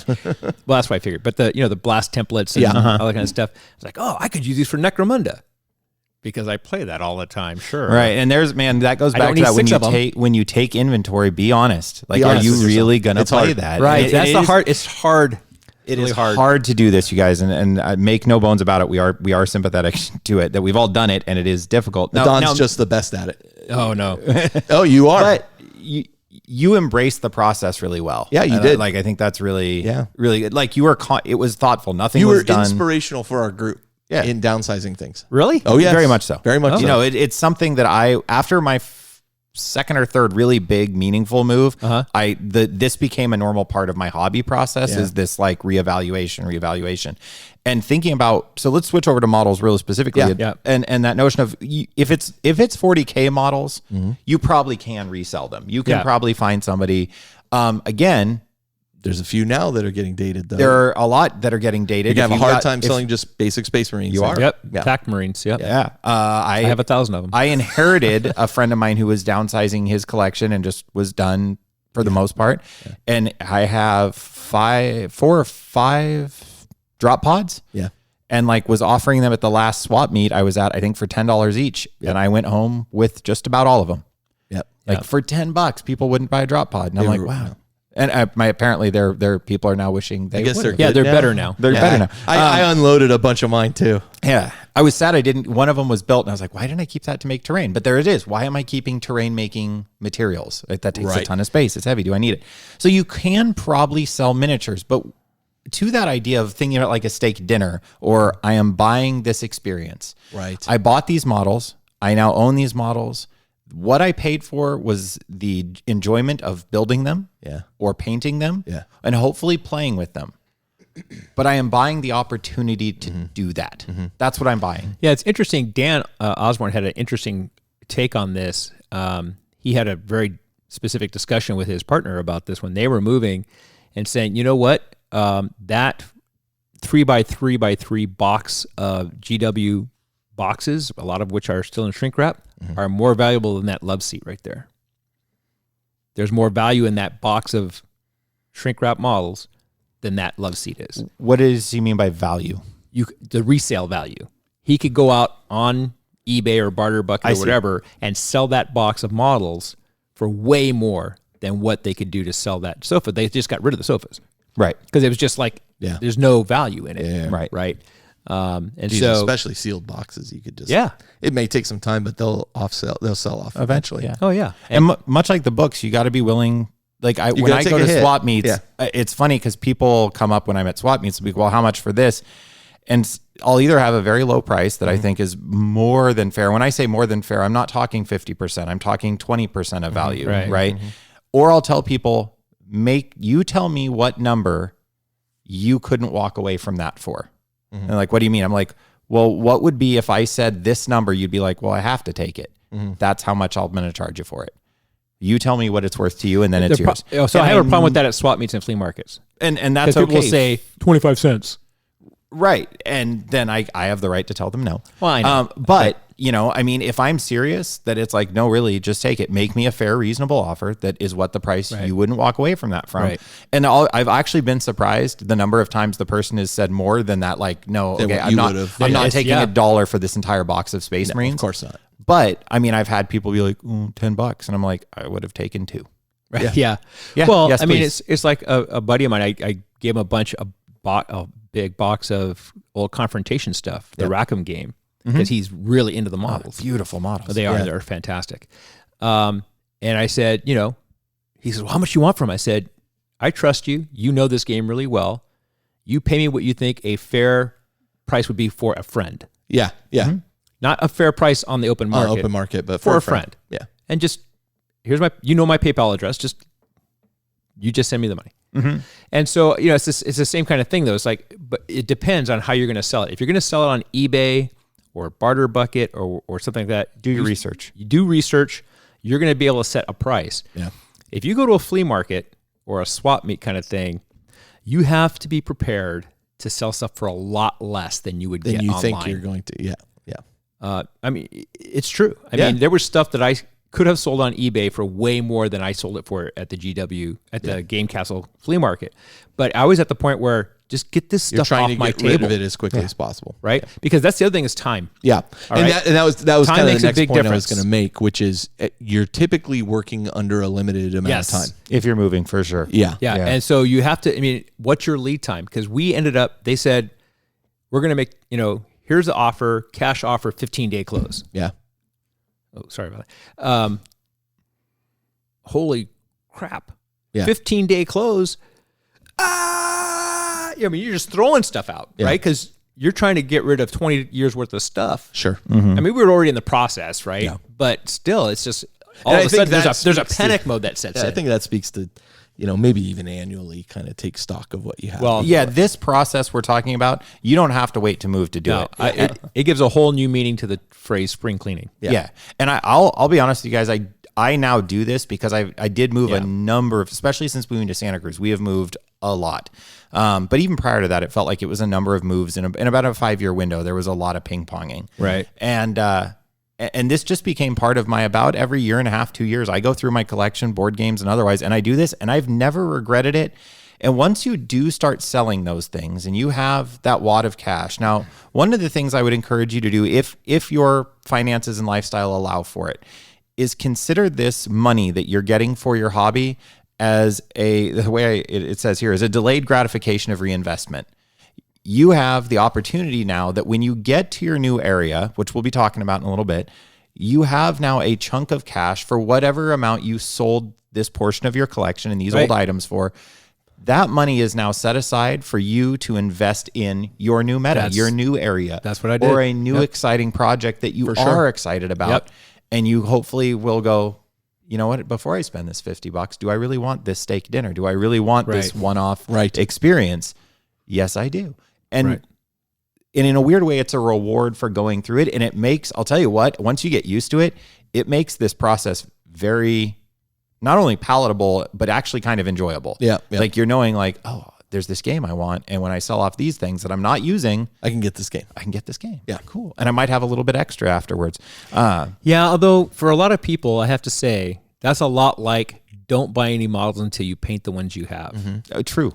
Which so it's, that is a philosophy that some people really I know. adopt to. I know. There's a I guy am on the not one of forum. those There's a guy on the Facebook page who says that, he only buys stuff once. He only buys enough models in a month that he thinks he can paint by the next month. It's very smart, actually. It's approach. smart, sure it in is, all but- honesty, especially if you only play with painted models. But there's a lot of people who, myself included, I can't do it. I can't try. I really try. But all of a sudden, this new shiny thing will come out, and I'm like, oh my God, I've got to buy that. Are you kidding me? Sisters of Battle right around the corner, and I'm not done with this Black Legion stuff. And I'm starting to really get moving on it. But here's the other thing I would say. I know that I am going to purchase those, and they are going to sit there for a while. Right. Yeah. I mean, you're going in. And I'm also in a position where that is something that's doable for me. Right.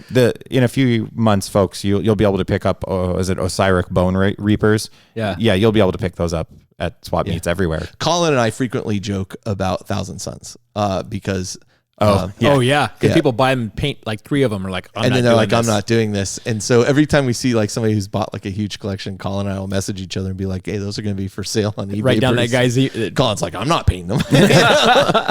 But everybody. Anyway, back on topic. No, everybody that I messaged or got back to me talked about this prioritization piece and being able to say, I got to let this go. It's critical. You got to let it go. And the reason you have to do this, why it is critical, why you have to do this prioritization and what's important to me is because at some point you're going to move, and moving means packing. Yep. And I don't know, Adon being fresh off a much bigger move than mine, I don't know that there is another torture more specifically acute, unpleasant, both physically and psychologically than packing up your possessions to move them. Looking for a job.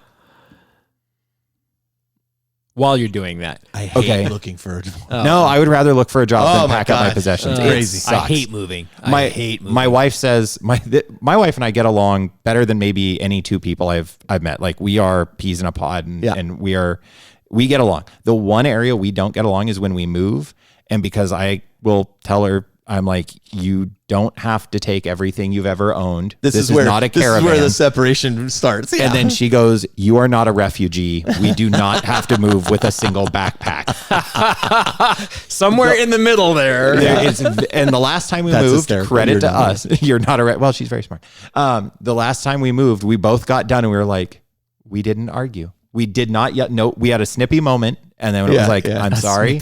I'm trying to get my stuff moved. Me too. It's the same. It is hard. It is the same too with travel. Like I'm a very efficient traveler. I do a number of business travel. When I go to Europe, I'm like, I'll take a minimalist, take this, that, the other thing. I got one extra pair of socks and one extra pair of underwear in there just in case something really goes bad. Yeah. And, and then otherwise I'm like down to the, okay, these pants will go for a couple days and then one shirt for each day. Yeah. Okay, I'm good to go. And my wife would like pack this huge thing. We're going for the weekend. It's a long weekend. You really do not need all of that.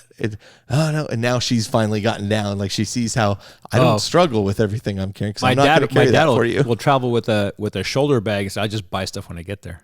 That's how I convinced Aaliyah to make the switch. Actually, I got to the point where I was, and again, not everybody has this luxury, but right. I get to the point where I'm like, I've packed everything that I think I need. Let's go. We go. If I don't have it, we'll buy it when we get there. A credit card will solve a problem if we have a problem when we're there. It depends on where you're traveling to, right? Of course. Yeah. Of course. Anyway, so I think, Don, all joking aside, you really did inspire a lot of us in the group to unload a bunch of stuff and take stock of it. And you're kind of our very own Marie Kondo. Yeah, Don Todd. You actually were saying that. Did you not have a few moments of like, is this bringing me joy? Because it sounds so silly, but no, it's legit. It's very legit. That is very legit, and especially with the hobby. I think when I sold Lars that undead Lord of the Rings army for like $10, yeah, his eyes got big. He said, "No, I don't want these models." I said, "Nope, you touched it. You're taking it all." Bet you he hasn't played with it yet. Shh, doesn't matter. Makes him happy. No, he should get rid of it. Play with the skeletons. Giving Lars. it to me for $5. And for $10, he got the joy of owning it for a while. That's right. Yeah. That's right. Or like when I sold Justin that Chaos Warriors army, and I said, well, that box, let's see the tag in the box. That box cost me $14. I want $14. Yeah. I think that's a downsizing, letting go. I think, and now we move into the packing of this stuff. Yes. Because that's why you're downsizing. Yes. Everything you sell, you don't have to pack. In fact, when I go to swap meets, that's usually my close of day sales pitch to people is, I don't want to take it home. How much money do you have to give me to prevent me from taking this home? Exactly right. Right? Like, no, you're going to pay me to not take it home with me. The number of times I've gone to a flea market and just put the rest of my stuff on the free table. Yeah. Uh-huh. Yeah, at the end, they'll be like, I just want this one. I'm like, well, what is that worth to you? And I just did this with some Tao stuff. And they're like, I just want this one take and I'll give you $15 for it. I was like, all right, but for $15, you have to take the whole box of Tao. Yeah. Oh, okay. And they're like, really? And I'm like, no, you have to. It's not an option. And I know for some folks, you're like, wow, that must be really, and it is nice, but I'm also, it's not like I'm a teacher. I'm not rolling in it here. Yeah. It's just understanding that cost is sunk. And for everything I sell, I don't have to pack it. Now, when you're packing, I broke this into two big concepts. And those two concepts are long-term and short-term. Yeah. When you pack your things up, don't pack them just by genre. That I think is a huge mistake. If you're like, this is my 40K stuff and all of my 40K stuff is in these boxes. No, don't do that. And Doug actually did this really, really well, which would be great to have him here, is that if you could grab a box and go, when I first get there, and you had an interim piece with your hobby too, where you were temporary there and you were staying with a friend? Is that my brother, yeah. Yeah. And you've backed up, I'm going to use these paints and these models. Right. And I'll do that when I move. I pack a little care kit that is my hobby self-care kit that I know within a day or two, I can pop open this small box and get out one small project and just zen out and do my hobby for a little bit. The next kind of thing is, once I get to this area, what do I think I'm probably going to be able to play with the soonest? Pack that in such a way that you can get to it. Is there an army you're confident you'll be using when you get there? Yeah. Make that army accessible. The army you play the most, make sure that one's the one that you can maybe carry. And Teresa and some other folks made this point, and as I agree with this, is put that in the bag that you most often use. For sure. Whether it's, KR, Battlefront, whatever happens, the case that you use, that's your active case. Yep. That's your active case, right? Yeah. And that gets packed separately than your other stuff. Yeah. Yeah, for sure. Yeah. And then things that are going to be long-term. I have an Imperial Guard project that has taken on various ideas and methodologies. I do not have a functional Imperial Guard army, nor will I ever. It's packed away, and that's what I would call, instead of short-term, that's long-term. Right. I have no intention of getting rid of it. I'm glad I have it. In flight, right? Projects that are still in the purchased and conceptual stages, those kinds of things. Yeah. Right. And the beauty of this is actually I now have in my garage where I store my hoard of shame or whatever, or joy or whatever it may be. No. Your hoard of opportunity.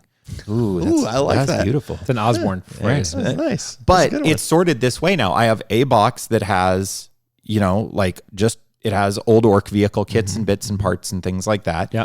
And then there's some guard tanks in there. And I'm equally unlikely to get to those anytime soon. Right. But I know where they're at. And if I need that kind of stuff, it's marked.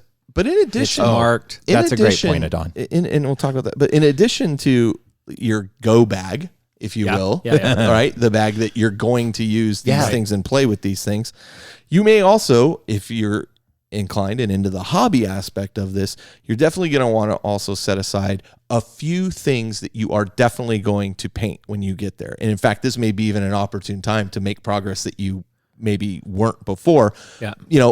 Maybe a couple squads of Marines or whatever it is that you're not a ton of stuff, but I've got these. I am going to paint these. My paint supplies are kept separate along with this particular box. And there's people like, Jeremy, Dale, and other folks who will hobby like on the train or in their car or whatever, and they're going to be predisposed to do this kind of thing really well. Yeah. Because they already have a good travel kit, right? Yeah. That they know this is what I need for painting short term. Yeah. Right? Because when I tried to do that, I overestimated the stuff I had to have. It's like I don't need all this, but if you don't do it regularly, right? No, and that was, we talked a fair amount on when I did this move, and when I was on the show, I was talking about that I had to create at the time. I thought because my wife was going to be working a lot more from home, a collapsible paint space, it's turned out that that's not been as necessary. But it's actually really nice that if I'm going to hit a point where I'm like, no, I'm good, or we're having a bunch of people over, to do a bourbon tasting this weekend from her work, and I'm going to be putting. I don't need all my paints and whatnot out, so they can get stashed away, which is really pretty nice. There's also, a while back, we talked about the idea of clearing the mechanism of that. This is a real opportunity to be kind of forced to do it, but really then go, let me zone in on something small in particular, a go bag, as you said. Yeah, I think that's a terrific idea. Oh, Adon, you were saying label it. Yes. Yeah, let's go back to that. Yeah, so one of the things, I was really good at this at the beginning of our move, packing stuff, and I was labeling the boxes and what's in there. And as we got shorter and shorter on time, the notations got more and more cryptic. And then I got to the point where it was just various crap in a box. Yeah. And there was no marking on it at all. Yeah. That's always the last of the boxes when everything is coming down to the wire. The other thing that happened, which was the move was made in two major groups, because my wife moved down in April and I moved the rest of the stuff down in June. Right. It was 3 moves. But anyway, April, May, and June. Well, there was boxes that we used in the April move that got broken down and I took back to use for the other moves. But different labels. But the labels were Yeah. And I had this one box in the garage and my wife looked at it, she goes, I know that's not what's in that box because that stuff is in the kitchen right now. We're using it. So the reality is, it doesn't matter what else you label. Make sure you label your 40K. You won't regret it. And a hobby item that you should have in your hobby toolkit, and if you don't, go get yourself some, is a Sharpie and some blue painter tape. Yeah, blue painter tape is it will pull off boxes, but not as easily, and it won't damage them after a few uses. But the blue painter tape for labeling, it's easy to tear, it's easy to write suggestion. on, and it's something that works really well. Or silver. Sharpie. Or gold. Blue and gold. Hey. Actually, the gold Sharpie on blue doesn't look that good. It looks fantastic. Colin did nice work with it. After Lars gave him those tools. Oh, that was beautiful. Such a good Colin, I love you. All right. So you get there.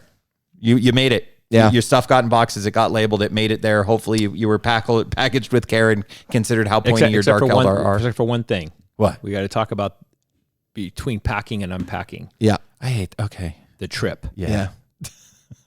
Oh, sorry, but no, but how far? Well, there's multiple ways this happens. Yeah, yeah, and how long is it? Right. How long is the trip? When is the trip happening? Yeah. What's the weather like where you're at, where you're going to, and in everything between. in between. Yeah. Because, for example, things can get very hot. Or very cold. Or very cold. Right? If you're moving to a place or from a place or through a place that's going to be super cold, think about, anything you don't want to freeze, don't put it along the outside edges of the vehicle. Right. Also, don't put it on the floor of the vehicle. Have other things in between it so it has some insulation, right? Well, for models, the cold doesn't really matter. But let me tell you from personal experience, the heat does make a difference. Yeah, I'm still can't believe this happened. But. And so pay attention to that, because 40K models, if they get too hot, they will warp or melt. Yep. And if it's fine cast or GW or Forge World resin, it's a lower temperature. Much lower temperature. And like one person said, that went in my car. Yeah. The air-conditioned car. Yeah. I was not messing around. I was not going in the U-Haul. Right? And so think about that. It makes a big difference. I had the unfortunate experience of having a bunch of models where the bases basically warped off the models. Yeah. And lovely black tacos. Yes. They were like but little the models black tacos. were metal. Well, the models were metal. So I got lucky. Yeah. Right? That the top 2 layers of the foam were the metal models. Yeah. Because below that were 4 layers. It was like, I don't know, 80 Marines, plastic Marines. Okay. Yeah. Could you imagine? Yeah. Sad face. Yeah. Yeah, especially if it was hot enough to melt the bases, which are pretty dense. Pretty durable. Yeah. I'm glad you brought this up, because when I moved from California to Florida, and that was one of my favorite moves I made, because I did get to move like a refugee. I had one big black military style duffel bag. We're not trying to diminish the experience of refugees having to quickly escape the environment that they're in. So thank you. Yeah. No, I am using it as my wife loves to jab me with that one and my minimalist packing. Yes. And I had one medium-sized U-Haul box. Everything else either stayed at my parents' house or I got rid of it. That was my whole world. Was a medium U-Haul box and one very large duffel bag. Wow. And I moved to Florida with that. Wow. Stayed with a friend. It was great. And when I brought miniatures with me, because I did bring miniatures with me, they were packed in the center of the box with clothing and other softer bedding items around it, because I was shipping it. I went, oop, it's got to make it. Yep. And it made it, and it was fine. It was safe and sound. I mean, but it was think about how it's getting transported. We could probably do 20 minutes on just how to pack stuff. Yeah, but let's not. Let's not. But we could. There's a lot of packing advice you can see. Yeah, I mean, I'm just saying, protect your models. Because you have to think about how spiky is it, how how heavy is it, how bendy is it. Well, and you guys have an episode you did years ago about different case options and carrying options. That covers for it. sure. That's So are you hiring movers? Are you doing all these things? I mean, you got to take all that into account. Not all boxes are created equal. Not all boxes are created equal. Real quick, what are they called? Office boxes, banker boxes. Banker boxes. If you are moving, there are a lot of things that you can do with banker boxes, and they're easy to stack, they're easy to carry, they're easy to lift. It's a good size without being overwhelming. Yep. Even another for books. one is they make those kind of faux milk crates. Yeah. Yep. Don't use actual milk crates. Those are the property of the milk company. It says so right on there. But other companies like Bed Bath & Beyond, they make faux milk crates. Those are nice because they stack and they're sturdy. You mean this milk crate I have under my desk? I'm not looking at it. So I'm retired. I don't care. Let's get to you get there. So you're going to unpack. Yes. Well, let's do this. Let's take a break and we're going to come back and talk about unpacking. Then we can unpack that. And we'll go from there. Yeah. Ooh, well done. We'll be back in just a moment. Hey guys, I'm Caleb. And this is Kat. And we are CK Studios. We want to invite you and your friends to come paint with us at one of our exciting and fun-filled airbrush and hobby weekenders. Our weekend workshops are 2 days of intense hands-on training, working directly with and learning from some of the top gaming artists in the industry. Whether you're brand new to miniature painting or an experienced veteran that wants to up your game, CK Studios has the workshop for you. Our workshops cover everything from learning the basics and building confidence in airbrushing, all the way up to creating that centerpiece model for your army or display case. For more class info and our upcoming schedule, you can find us on Facebook at CK Studios Come Paint With Us, or register directly at ckstudios.bigcartel.com. If you can't find a class near you, that's okay. Just contact us and we'll bring a workshop to you. All right, and we're back. We're continuing our discussion around So You're Moving. And now we're at the unpacking stage, which we were just about to launch into before the break. But how do I want to unpack my stuff? Should I just rip open the boxes and throw everything around? Yeah, turn the boxes upside down and shake hard. Shake it hard, yeah. Just make a clearing in the middle. It'll be good. Well, as we mentioned, the go bag, right? Yeah. Having that go bag is really essential. That start with those things. The reality is when you're unpacking, that is yet another horrible chore of where is this going to go and how many spoons do we need and which shelf is this going to go on? Oh, and yeah.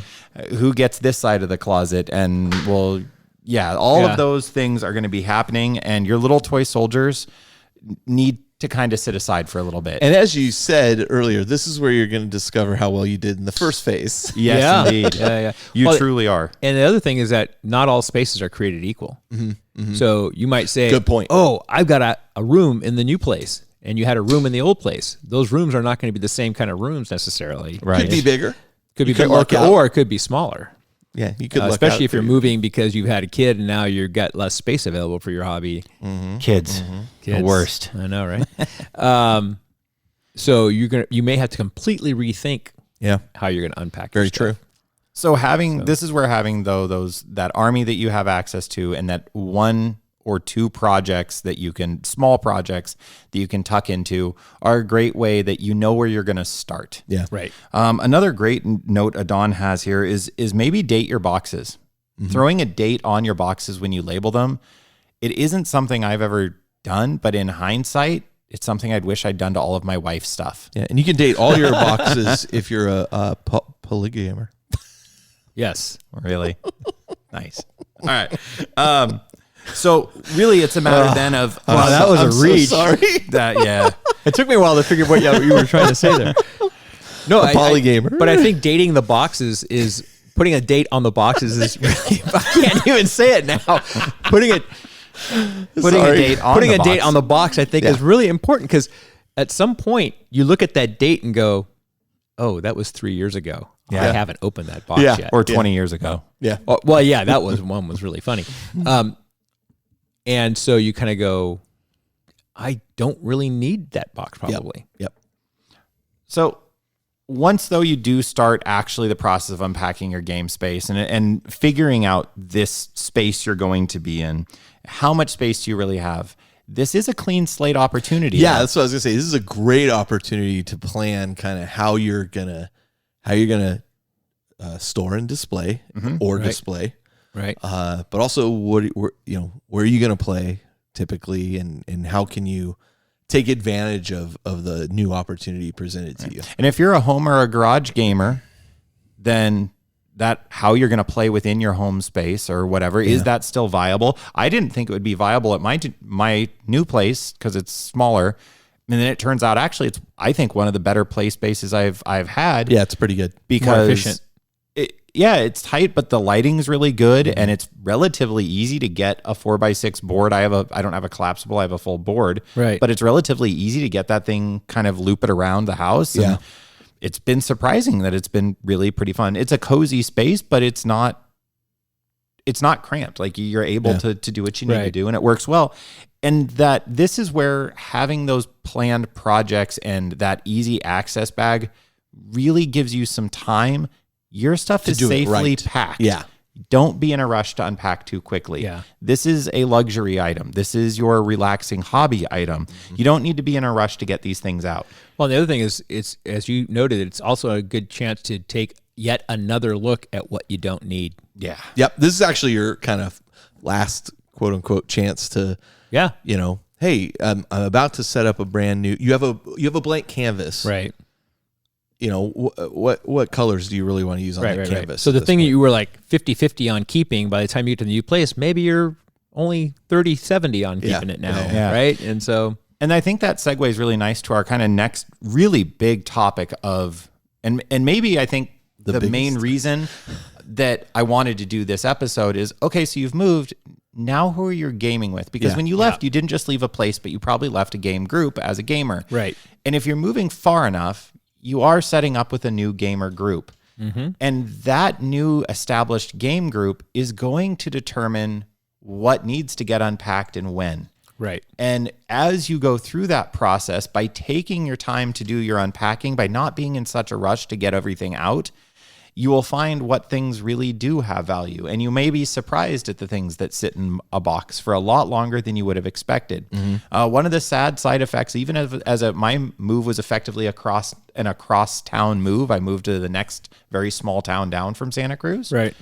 And as a side effect, Josh and I really struggle to play now. Oh, really? Yeah. Well, the difference in time from where I moved to where I am now, because of the way commute traffic works in our area. Oh, yeah. It's without traffic, it's only 10, 15 more minutes for me to get to Carl than it is to get to Josh. Yeah.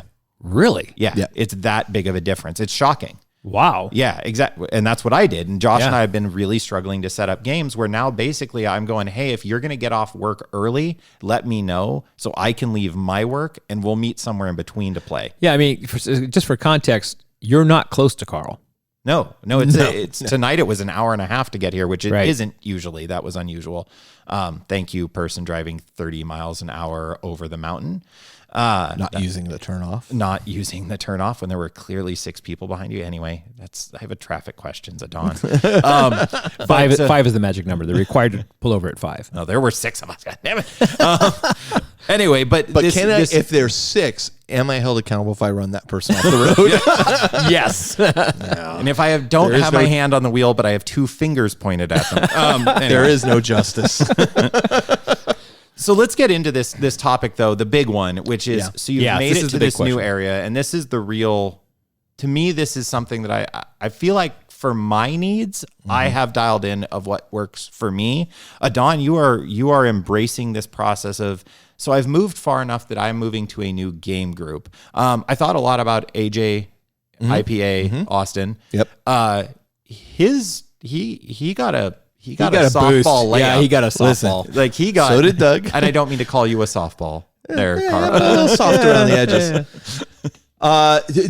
Before we start on this, I just want to add, you can download and listen to episode 71, Expanding Your Gaming Group, in which we talk about meeting new gamers and that kind of thing as well. So there's some tips there, a good 2-hour episode of tips, 2.5-hour episode of tips around that as well. We're going to touch on some of these here, though. I mean, the best case scenario is you're going to a place you already have made contacts there, such as AJ, such as Doug, to a lesser degree Jeff, because we weren't quite as established as a group at that point. But having met Austin at Adepticon and then realizing he's moving out to our area, and we have this hugely established group, and we'd already met remotely and got along, and I was like, you are going to be such a good fit for this group. You need to come out and play with us. As soon as you move out, let me know. And we immediately formed that bond. That's the best opportunity he could have possibly had. That's the dream opportunity in my mind if I were going to move somewhere else. So I guess so the advice would be, if you're going to move, right before you move, go to Adepticon with a big sign on your back that says, I'm moving to Baltimore. And see if anybody flags you down. You know what? That's not a bad idea. all things considered, that's not necessarily a bad idea. But, Doug experienced this too. Doug moved to our area the first time around. The second time around, I'm more than ever determined. Are you going to put him back in the group the second time, though? I'm more than ever determined to make sure it's a good experience for him, because he's so miserable about moving back. He didn't want to do it. And I want to make sure he really appreciates, gets that we wanted him back. But I remember meeting Doug, and one of the things I love about Doug, honestly, is that he is such a genuine guy. And I remember shortly after, I found out he was coming out here, we reached base. He didn't realize I ran the independent characters at that time. He just thought I was Carl, and we had met, I think, on the Overlords group. He would listen to the Overlords a lot. And then it finally dawned on him at one point. We were texting. I said, oh, well, I'm recording the show. And he's like, what are you talking about? And I'm like, oh, I run this podcast, The Independent Characters. He's like, oh, you're that Carl. Like, I hear them talk about you all the time on the Overlords. I'm like, yep, that's me. So Doug coming here, one of the coolest things he said to me after a week or two of hanging out with us was, he's like, I really want to thank you for making this such a great experience for me coming and meeting friends and because I left a gaming group that I was very into back there, came here and met one. It's just, it was a really genuine statement on his part, and it made me feel really nice. But but that being said, not everybody has that opportunity, but there are techniques and methods you can do when you're going to a new area. Absolutely. Especially with the internet. Yes. Yeah. To identify, here's game stores in the local area. Right. Let me start there. So what did you do, Adon, when you knew you were going to this area? Well, there's I had a little bit of an advantage because people like Anderson and JJ and Tyler and some other folks listen to the show. So there's the first clue. Start a podcast. Yeah, no, I mean, so before you move, 9 years in advance of your move, start a podcast. I mean, so I have to really thank those guys, Robert Bishop. There's a bunch of folks out there who had listened to one or other of the shows, and knew you were coming. Knew I was coming, and some of them actually reached out to me and said, "Hey, I heard that's sweet. Yeah, let's get a game in." And so that made it really nice for me, but. There was other things that I did in addition to that because I wasn't presuming that everybody knew who I was, right? Because they didn't. I absolutely did not. But I agree with you. One of the things to do is you look at where am I living, and then what are the game stores, or gaming clubs, depending on what your layout is. Some places there's gaming clubs. Good point, especially in England. Or sometimes they have like mini conventions and things like that. But what is it in what you think is a comfortable driving distance from where you're going to be living? Yeah. Because depending on where you are in the country, 5 miles might be great. Other places, 5 miles might be horrid. A nightmare, yeah. Right? So figure out what those places are and then go there. Yeah. No, this is such a quick Google search will tell you, hey, there are these 3 stores within 20 minutes. Like there was one place, it called itself a game store. I walked in there. They sell games and Magic. Yeah. No tabletop gaming stuff at all, right? I was like, okay, this one's crossed off the list. But what I did was I went in and say, hey, I'm new to the area. I was just kind of wondering, what kind of tabletop scene do you have here? What game systems do you guys play here? Yeah. Right. And start talking to the person who works there. And that helps you also kind of get a gauge for what's the game store vibe. Yeah. Yeah. Because if the staff doesn't want to talk to you, then why do you want to shop there? I mean, so there's, or they don't know. There's a lot you can glean for that. But just ask them, like, what nights are these different systems playing? How many people will show up on a typical night? Who is the person who runs your 40K or who's the person who runs your whatever system here, right? And then, say, hey, well, do they play, like, are these tournament players? Do you guys do a lot of like big events, or is it just pick up stuff? And how do people get in contact with each other? Are they using Discord? Are they using Basecamp? Are they using Facebook? Do they have a forum? A Discord? Do they live in the 90s? Well, and what are they using? Because I was surprised how many different apps these different stores were using for their coordination. And then do they use Game 4? Yeah, right. And then, but one of my big things was, well, who runs the 40K events here? Yeah. And then reach out to that person. Sure. And I have it in the notes is seek out the alpha. So let me ask you. So I have a very different approach, which is not to disagree with that. Before you go to that, did you, when you got there, did you like say, okay, this Saturday I'm going to go hit every one of these game stores, or did you just do it over a period of time as you were kind of migrating around? When I first got there, I kind of did it in between things. Like I knew I had to go to this store. Oh, and this thing is maybe over near it. Right, it was near it. Like I had to go to the mall. Gotcha. And Desert Sky Games is over by Chandler Fashion Square. So I was like, okay. It's over by Hot Topic where you were buying all your pants. Yes, yeah exactly. And so that really helped. I love that brings everything to a halt for a couple of guys. Don's thrown off. He's like, what the hell? And you're just laughing. Because my brain dropped Topic out of Hot Topic pants for a Don, and a Don in hot pants is just not something. I'm a visual person. I got a picture. Well, I was just trying to figure out did my wife tell you I shopped there? Anyway, But for me, it was just a way to kind of figure out who I needed to actually talk to. Yeah. Because in a lot of these shops, it's not going to be the store owner or a manager. Yeah. It's the alpha. Yeah. You need to talk to the alpha and say, okay, hey, I really want to play this game with you all. When do you do it? Do you guys accept new players? Do you not accept new players? No, we don't accept new players. Well, good. I didn't want to play her anyway. Yeah. Well, no, now then you don't. But like, circle the table, kind of growling at each other, and then you fight. I walked into Games U because I knew Jason Craze paints there on Mondays. Yeah. And I see all this Infinity being played on the tables over there, and it turns out like the biggest Infinity podcast out there, MayaCast, the guys play there. Mm-hmm. And I went over there and I said, "Oh, hey, Infinity." And somebody said, "Oh, yeah, that's the guy from MayaCast." And so I kind of went up and introduced myself. Really, really nice guy. Mm-hmm. And they said, "Oh, yeah, come on out. We got this, we got that, got the other." And that's how you can kind of get a sense of, what's it going to be like to actually want to play here or not. So when can we listen to you on the mic? No. But Don brings up a great point, especially if you are, as I think most gamers are, inclined towards multiple game systems. You are a poly gamer.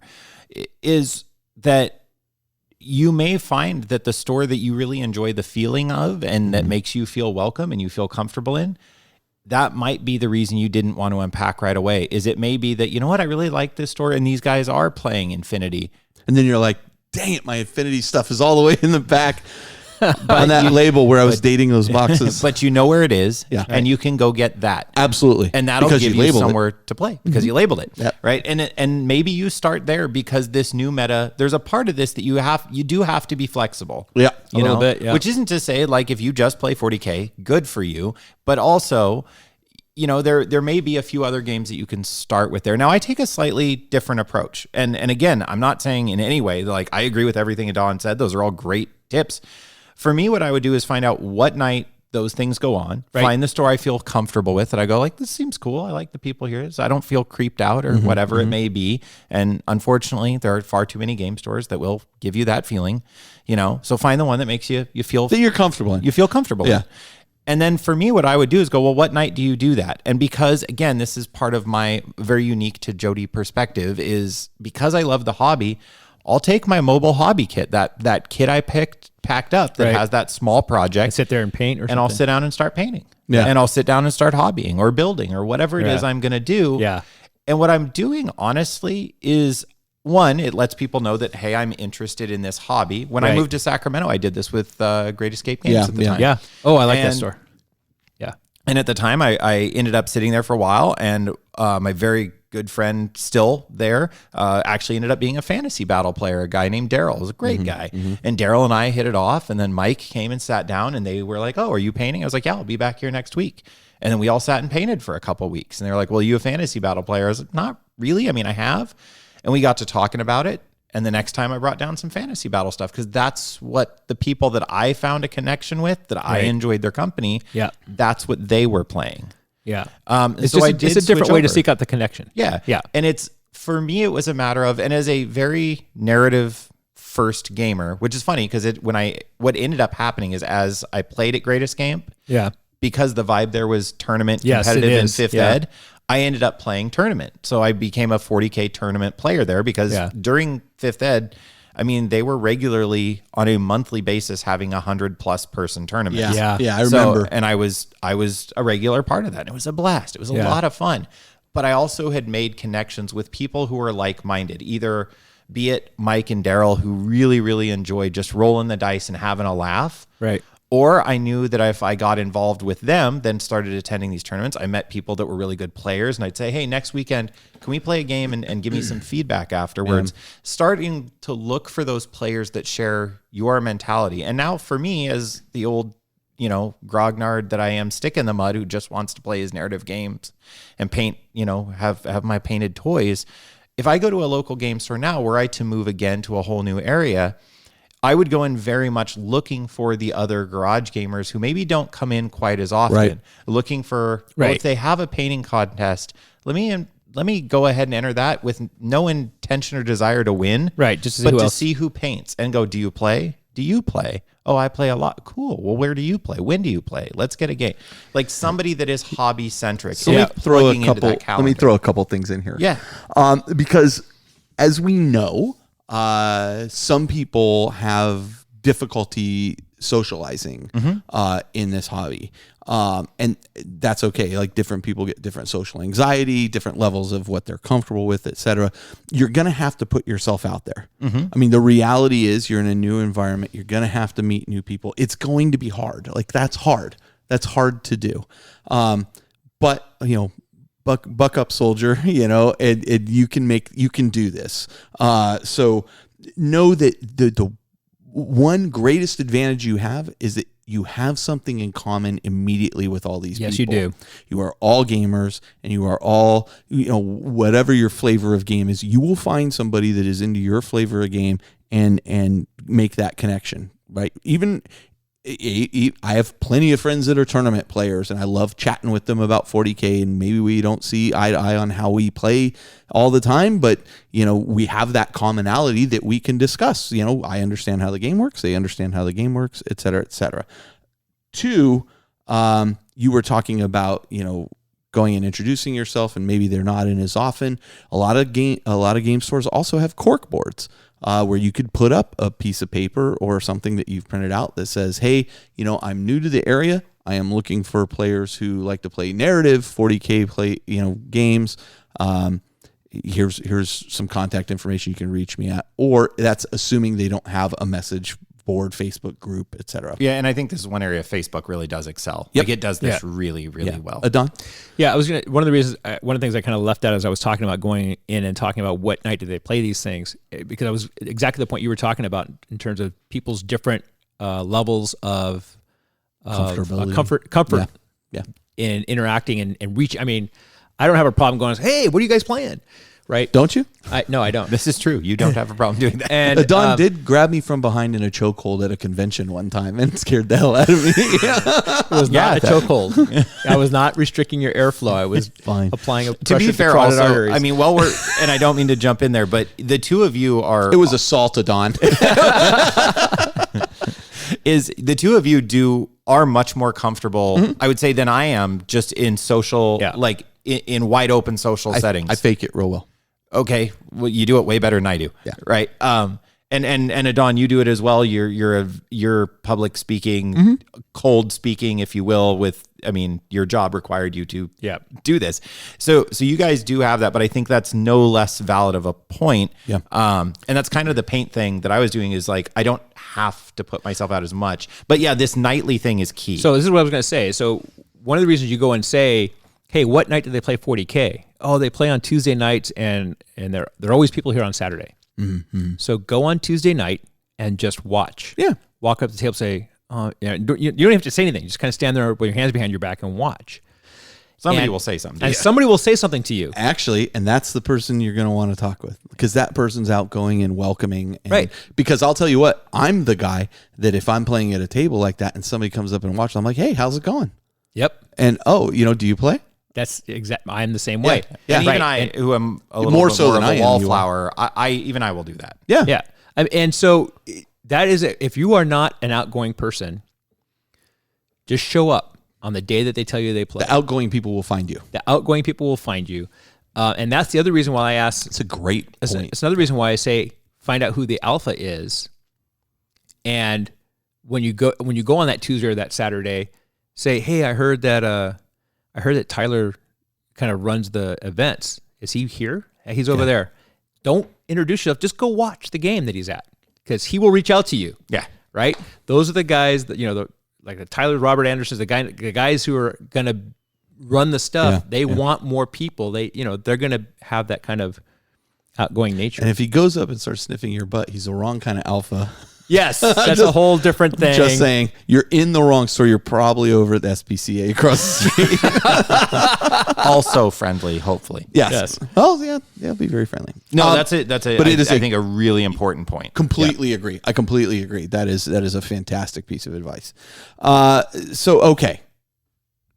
There's some great advice on how to at least how to find the meta. Begin to finding the people and integrating yourself. But let's talk about this local meta, because this is something that I've watched you kind of be going through, and every time we see each other, I'm like, well, what's it like, and how is it? Because it's going to be different than here. It's going to be. because it's a different location. Well, it's and, different and people. even here, when we say here, the Bay Area, depending on where here, my house. You know. Oh, I know, yeah. But I'm just saying, even in the Bay Area, as I said earlier, there are kind of micro metas. Absolutely. Right? I mean, Sacramento is an hour away from where I lived in Lafayette, but the meta there at Great Escape was different than Black Diamond, was different than Endgame, different than Game Castle. I mean, even the different game castles in our area now that they have multi-locations, each one of them is wildly different. Yes. For sure. Yeah. And so... because there's different alphas, too. Oh, yes. Area, right? Yeah, absolutely. And so for me, it's hard for me on some level because I have a kind of a weird kind of take on this because I was the guy who was running the events. Yeah. Right. And so now I'm going to a place where I'm not running anything. You're like, who's the alpha now, fool? I'm just like, what do you guys do here? Yeah. Right. Yeah. And, I did the thing where I kind of walk in and I'm looking and I'm watching people play and I'm like, there's not a lot. Oh, wow. I mean, it was a totally different vibe. Coming from a area where everything's fully painted, the terrain's well done. Yeah. Then going to an area where... And again, it depends on the store, it depends on the people who are playing and all that kind of stuff. But I just kept in mind that, you know what, I'd walk in a certain game store here in the Bay Area and it depends. 1 out of 8 armies would be painted, right? It's just if I go into Game Castle Santa Clara on a weeknight, I will find lots of unpainted stuff. Yeah. I wasn't going to call out places by name, but yeah. No, that's their meta though, and and there's not shame or ridicule in that. That's how they play. But that's why I walk in there and I watch those games quietly and just kind of look and wait to see if anybody says anything to me. But often I go in there and I kind of just do the circuit. I'm like, unpainted. Well, that's painted. I'll take a look. And I kind of poke at it, unpainted, and then I just leave. Because this is not the environment. This is not the group I'm going to play with. But here's the thing. If you go to all the different places that are within reasonable driving distance, and none of them totally match your take on how you want the environment to, or how you're used to playing. Or there's only one shop in your town. Or there's only one shop in your town. Or there's no shop in your town. Right. Also my new reality. There's no shop in your town. One of the guys was talking about was like, he went from an urban area to a rural area. Yeah. And in the urban area, there was a little bit more disposable cash and there was more people playing and had more stuff to play. Good point. And this rural area that he was in, he said it kind of felt like they never got out of the recession. Yeah. And it's really difficult because people don't have stuff. They're not going to spend that money. They're not going to spend that money. They don't have the time to spend in the different game stores. You got people working 2 jobs, and which is probably why you don't find game stores in those areas too. Right. And so he's like, it's really hard to find a place to play. And so again, online resources and things like that can be good, or find the local place that sells the stuff and see if they have contacts. But for me, I had to decide what was important. Absolutely. This is a great point. For me, the important thing is I wanted to meet more people. I wanted to get some games in. I wanted to kind of get the feel of the different stores and the different ways that they do things and kind of see, can I deal with that? Yeah. You have a choice, right? Do you deal with it or do you not? And here's the thing. I'm not as hardline as Doug Neal. Right. On everything on the table better be painted. Yeah. Including the terrain. It's got to look good 100% or I'm not playing. Right. Right. I love his when he plays Jody. Or Jody over here. Yeah. Well, I'm going to chime in after. and so, I'm not as hardline on that. Yep. Right. So, so that doesn't bug me quite as much, but there's other things about the vibe. There's other things about the way people play. There's other things about the way people talk to each other, about how they communicate to each other. If you're in a place and you hear somebody goes, "That's not 6 inches," that's the kind of thing you're hearing. Or there's one of the stores where I won't say what game it is, but it starts with an M, ends with a C, where Magic. And all this trying to put that into 2 words. So was that all those profanities, coming out of that area and stuff like that. And it's like, for me, it's unusual because the store I used to play at, They would not allow it. I got called out in your store one time, and I fired off with something, and Anthony from down below was like, "Hey, watch the language," and I was like, "Oh, geez, you know what? I am so sorry. You are absolutely right. I will say it's a place of business. Yeah. You know, well, and they want younger people to be in there, of course, as should every business. And if you're a store owner, do yourself a favor. Step up and speak up. They won't leave. Yeah, do something about it. Yeah. It is, to me, is one of the most distasteful things. Yeah. If I walk into your game store and I hear somebody use profanity or some kind of slur, yep, I'm out and I won't be back if it's not addressed immediately. Yeah. And so, there's one of the stores. It's a regular thing. I gotcha. But it's the other side of the store. So it's like, okay. Well, I have to decide, am I okay with that? But that's the point. Go ahead. Well, and you have to be okay with that for that experience. Right. It's your experience. And if you and your friends are the ones swearing, I will encourage you to please not do that in public. Do that in a public store. In a public store. That's really not giving the hobby its best image. But if that is you and that's your experience, we are always, not to go too far down this road, but as there's a YouTube channel that reviews bourbon and whiskeys, and their thing is the best whiskey is the one in your hand, the way you want to enjoy it. Yep. And I would say that's true of the hobby. That's what they said at the Whiskey Attic in Las Vegas. Yep. Yeah, don't be a pretentious a-hole about it. And we're not trying to be the good wine is the wine you like. Yeah. And so if you enjoy your hobby the way you enjoy it, that's fine. There is some social norming that we're talking about here. Somebody else is not, you're imposing on somebody else. But this point of, a Don's thing of showing up at the place, seeing what the vibe is, enjoying that place, I think that's really, really essential and getting that experience. Here's the other thing I would add, because at your previous store, you were the alpha. Yeah, I guess. Right? Yep. There's no I guess about it. I was. You ran the events. Yeah. People say, "Oh, who runs them?" And somebody comes up to the table. You're like, "Hey, how's it going?" Once Greg had his son, he kind of stepped back. I stepped forward. Yep. So, I mean, here's the other thing, though. You can also, and this you do very over a period of time and subtly. I know where you're going. But you can also begin to shape that store and mature that community. Hey, nobody's painting stuff. I have found a lot of times going in and playing with fully painted army against a bunch of guys, nothing else is painted, and all of a sudden you're like, boy, this looks really good. We could easily base coat those Marines with my airbrush in about an hour, and you would at least have them red as Blood Angels are. I could even do those guys, gold because they're whatever. Why don't we at least just get them base coated for you? Because then throw a wash on. It's pretty easy now to just dry brush. I have to give a good shout out to Robert Bishop, who he listens to the shows. And he was like, "Yeah, I hear you guys talking about painted models." He goes, "Now," and his Sylvaneth army has gone from gray plastic to almost fully painted in a very short period of time. Way to go, man. He was like, "That's awesome." He says, I feel bad because you bring out your painted stuff. But I'm not saying try to make people feel not at all. Not at all. But what I'm saying is, once they see the next elevation, the next level that the hobby goes to, and why it's called a hobby. Some people don't care, though. Some people don't care. You're not going to change everybody, but you are going to start to begin to get people. Some people are going to follow that lead and be like, "Hey, and the thing not that hard." The thing I have suggested, and I'm hoping we're going to do, and I'm going to do it with my kill team. I'm starting to run a kill team campaign there on Monday. Is your stuff doesn't have to be fully painted, but if it is, you get this benefit. Yeah, positive reinforcement. Yeah, you used to do this all the time, right? And think about it. I mean, when I started this hobby many years ago, I played with unpainted stuff. I played with just primed stuff.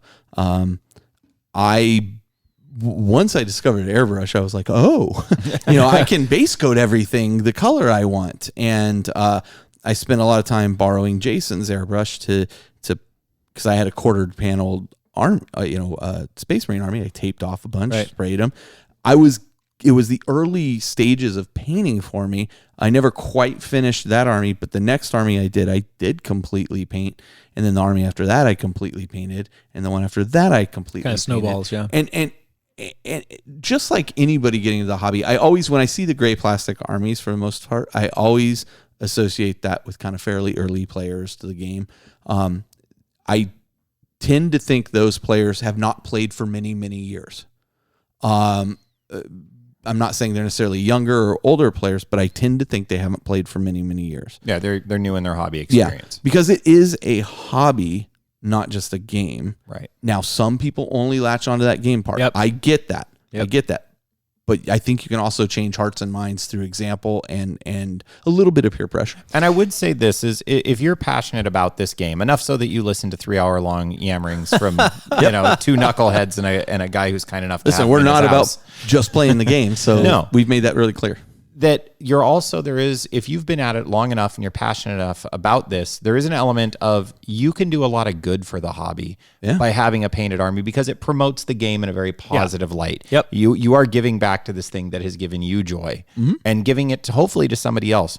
And to know that notion of changing the meta, when I got to Santa Cruz, the Santa Cruz game store that was kind of the prominent hub, right?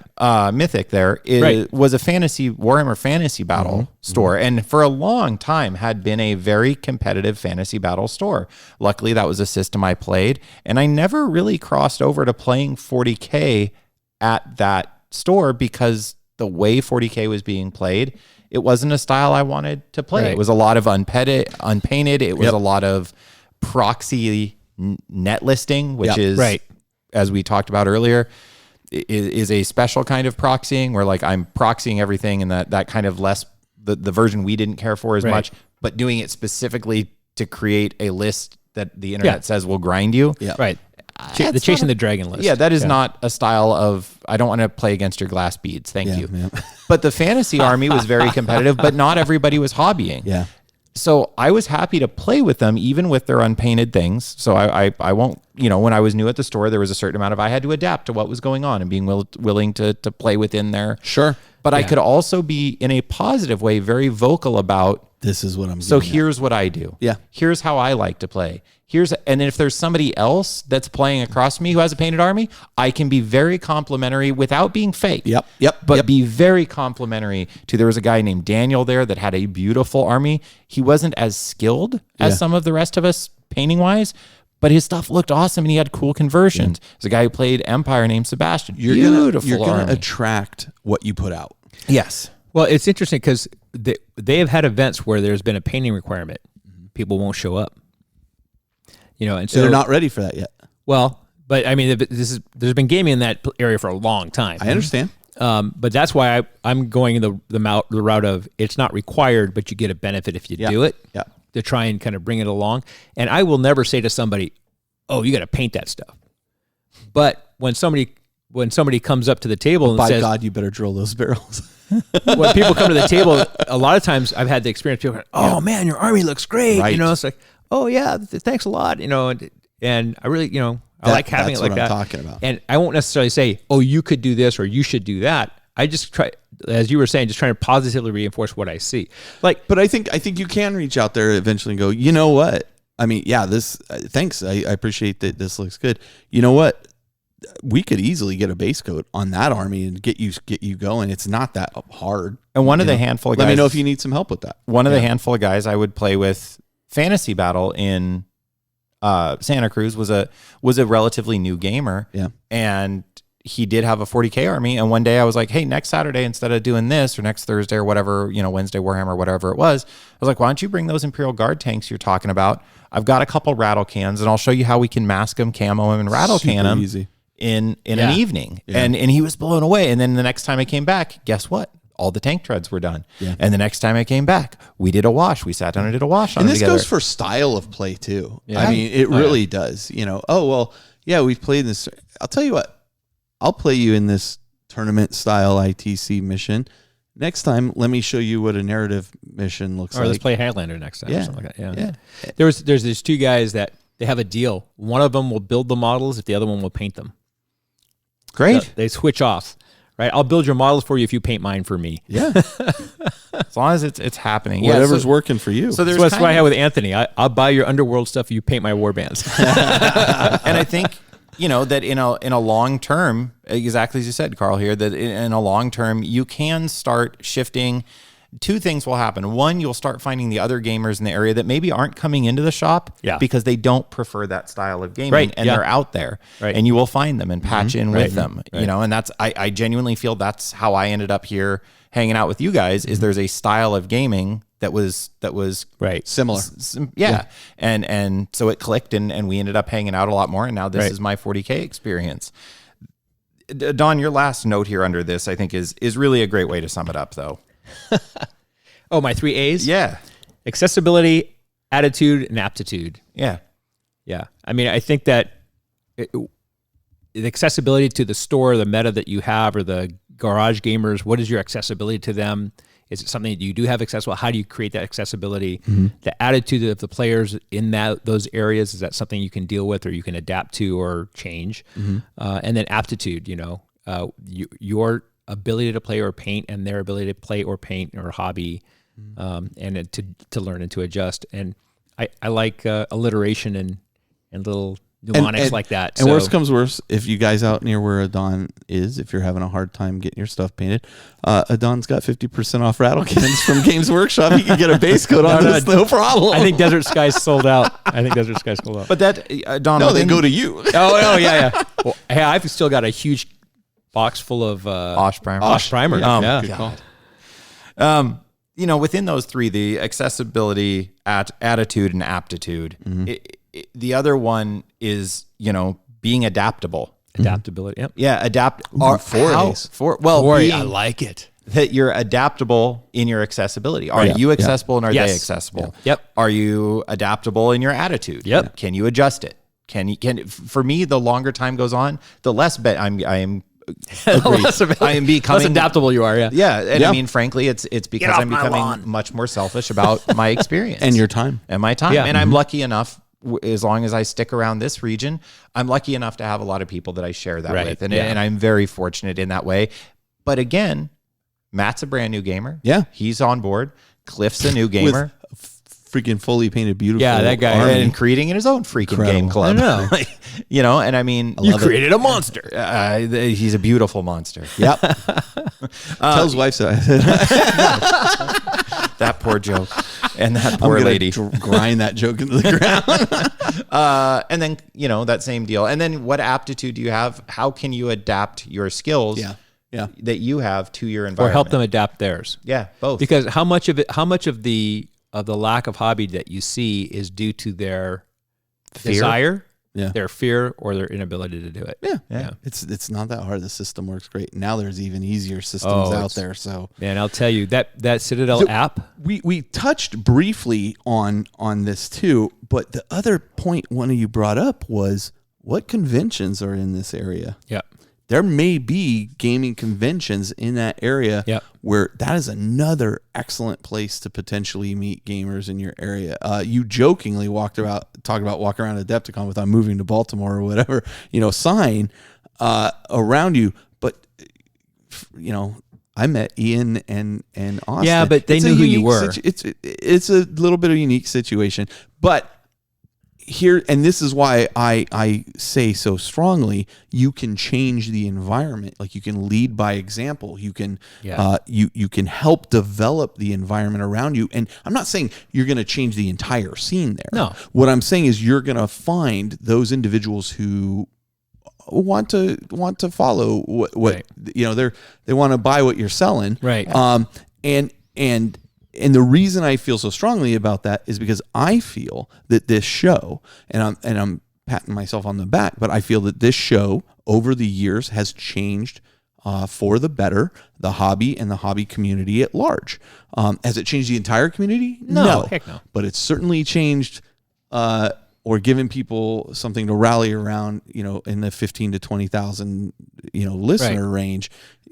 And I feel comfortable in saying that we made a difference, and we pulled to us through this method people that of a similar mind. Yes. mindset. And they are out there. And when I moved from Redding to Sacramento, I found them. And when I moved from Sacramento to Santa Cruz, I found them. Yep. And now over the hill, I've found them. They are out there. And and I will say, for those who don't do the space-wise, that's a long distance.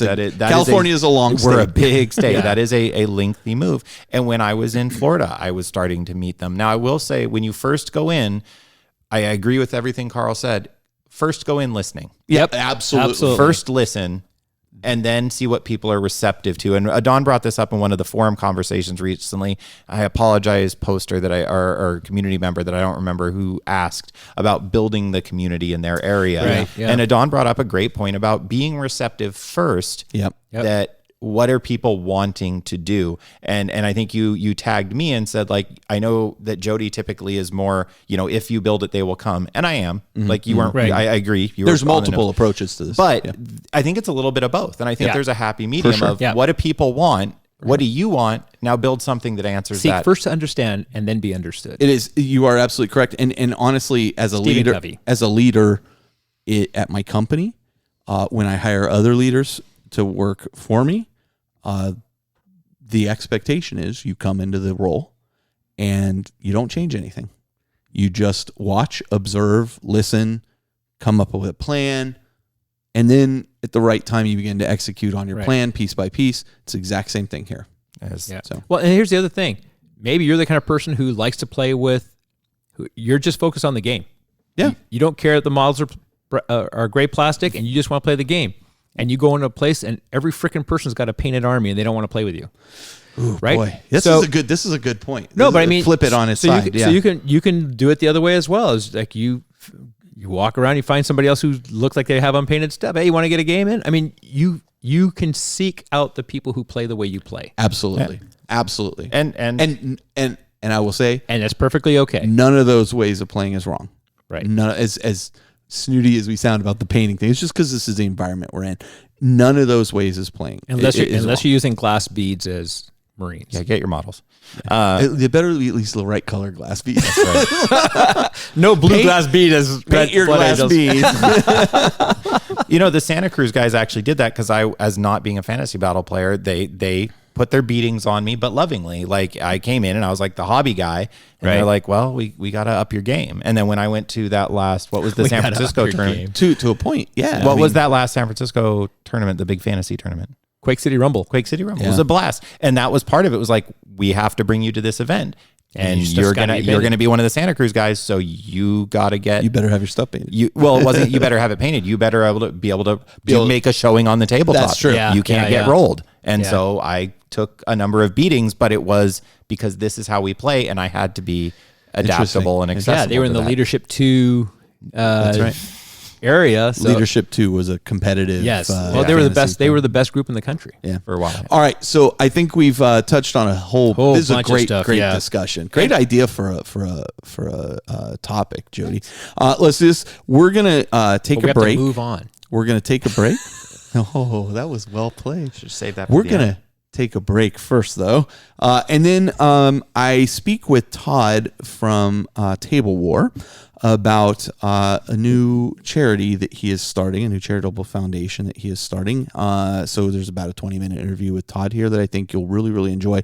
Plus an opportunity that if you are going to be making any purchases at Tablewar, especially during their Black Friday all-month sale, November, it might be you want to listen to this interview first because there's some great opportunity for you to help people out and apply that help to your purchase. So we will be right back after this interview to close out the show. If you're a true follower of chaos, enjoy killing Tau scum, fry devilfish for breakfast, drink the blood of fire warriors, collect the bones of Kroot fodder, desecrate the cockpits of mantas with demonic sigils, sing songs of chaotic praise and joy when berserkers chain axe overwatching broadsides, Helldrake Bellflame shield drones into flying discs of spinning fire, and just all around bask in the path to glory, then the Shrine of Chaos podcast is a must-listen for you.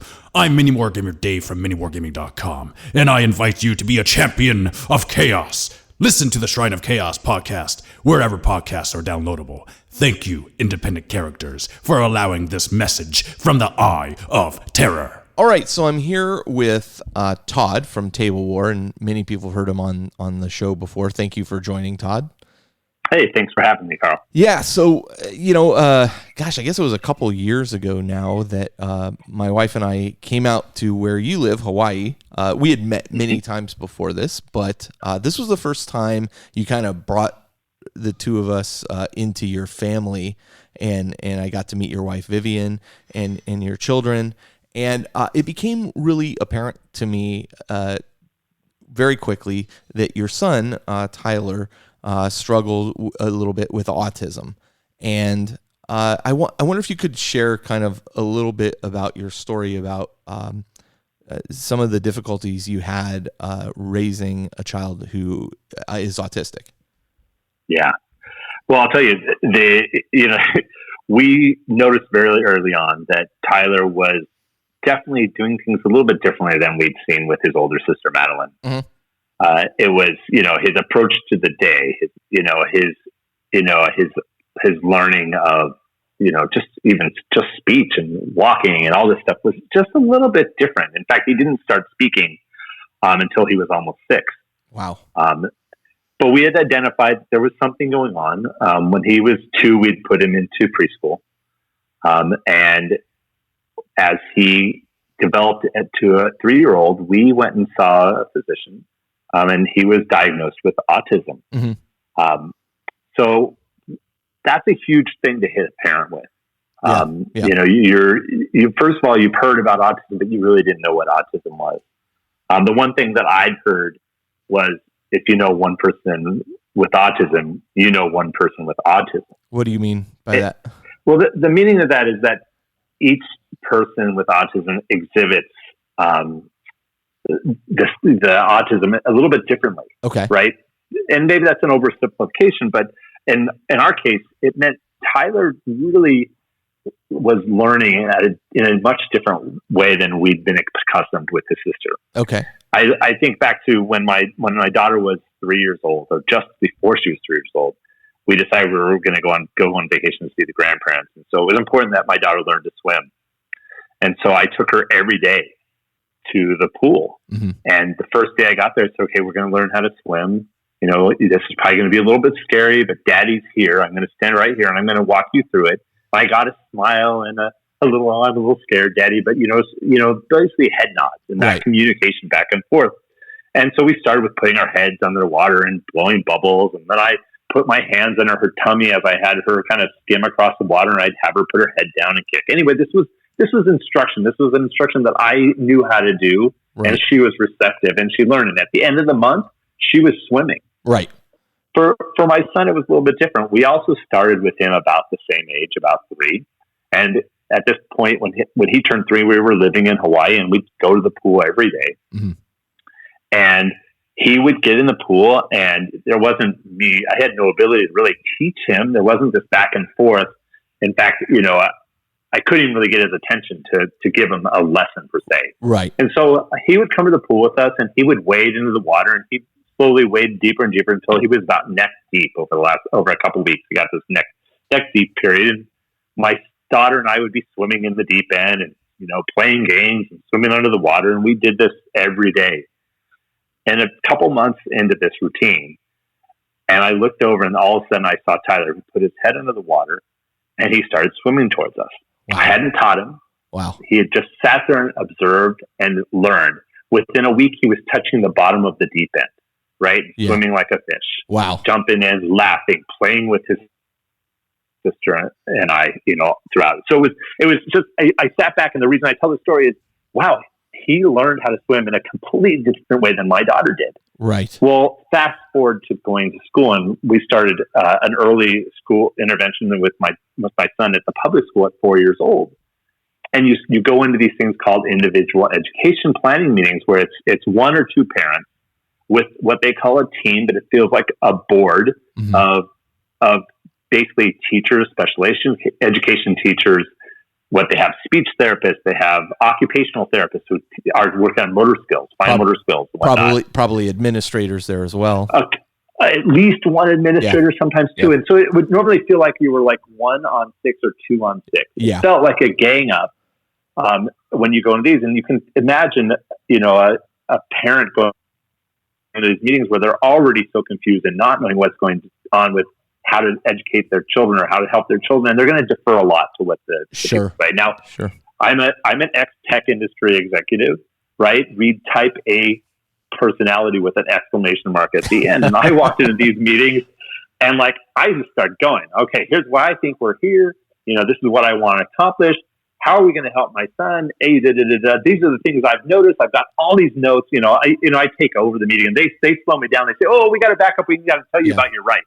Yeah, and what's interesting, what's interesting about that, Todd, is my wife works in education at a grade school level as well, and so is literally sitting on the opposite side of the table from you in those situations. And often I hear teachers find their hands tied as well, based on what the school administration says, what the school board says, et cetera. So there's kind of this push and pull struggle to really, what ultimately seems very straightforward, just help the child get where they need to get and learn the way they need to learn.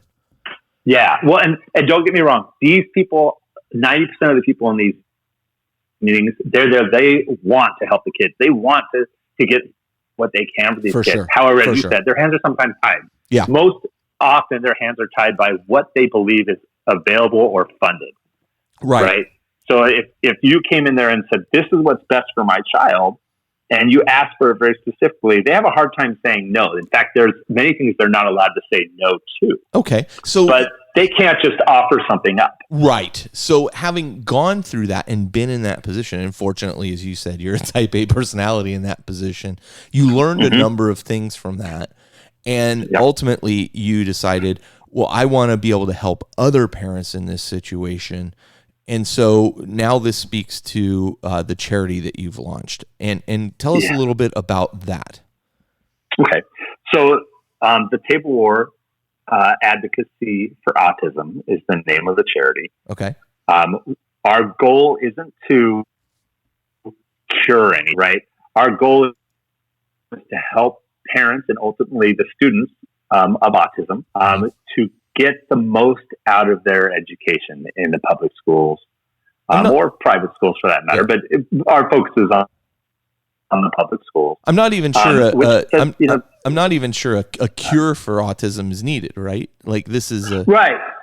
It's just a different way of learning. I don't know. In this case, it's a different way of thinking, probably a whole different perspective on the world is what I kind of look at my son. And, I talk to adults now that say, oh, I was never diagnosed, but I think, I was a little bit autistic myself. And I could probably say that about myself as a child. Mm-hmm. I probably was a little autistic. I remember my dad constantly telling me, Todd, look at me when you talk to me. I would constantly talk to him and not look at him. And sure.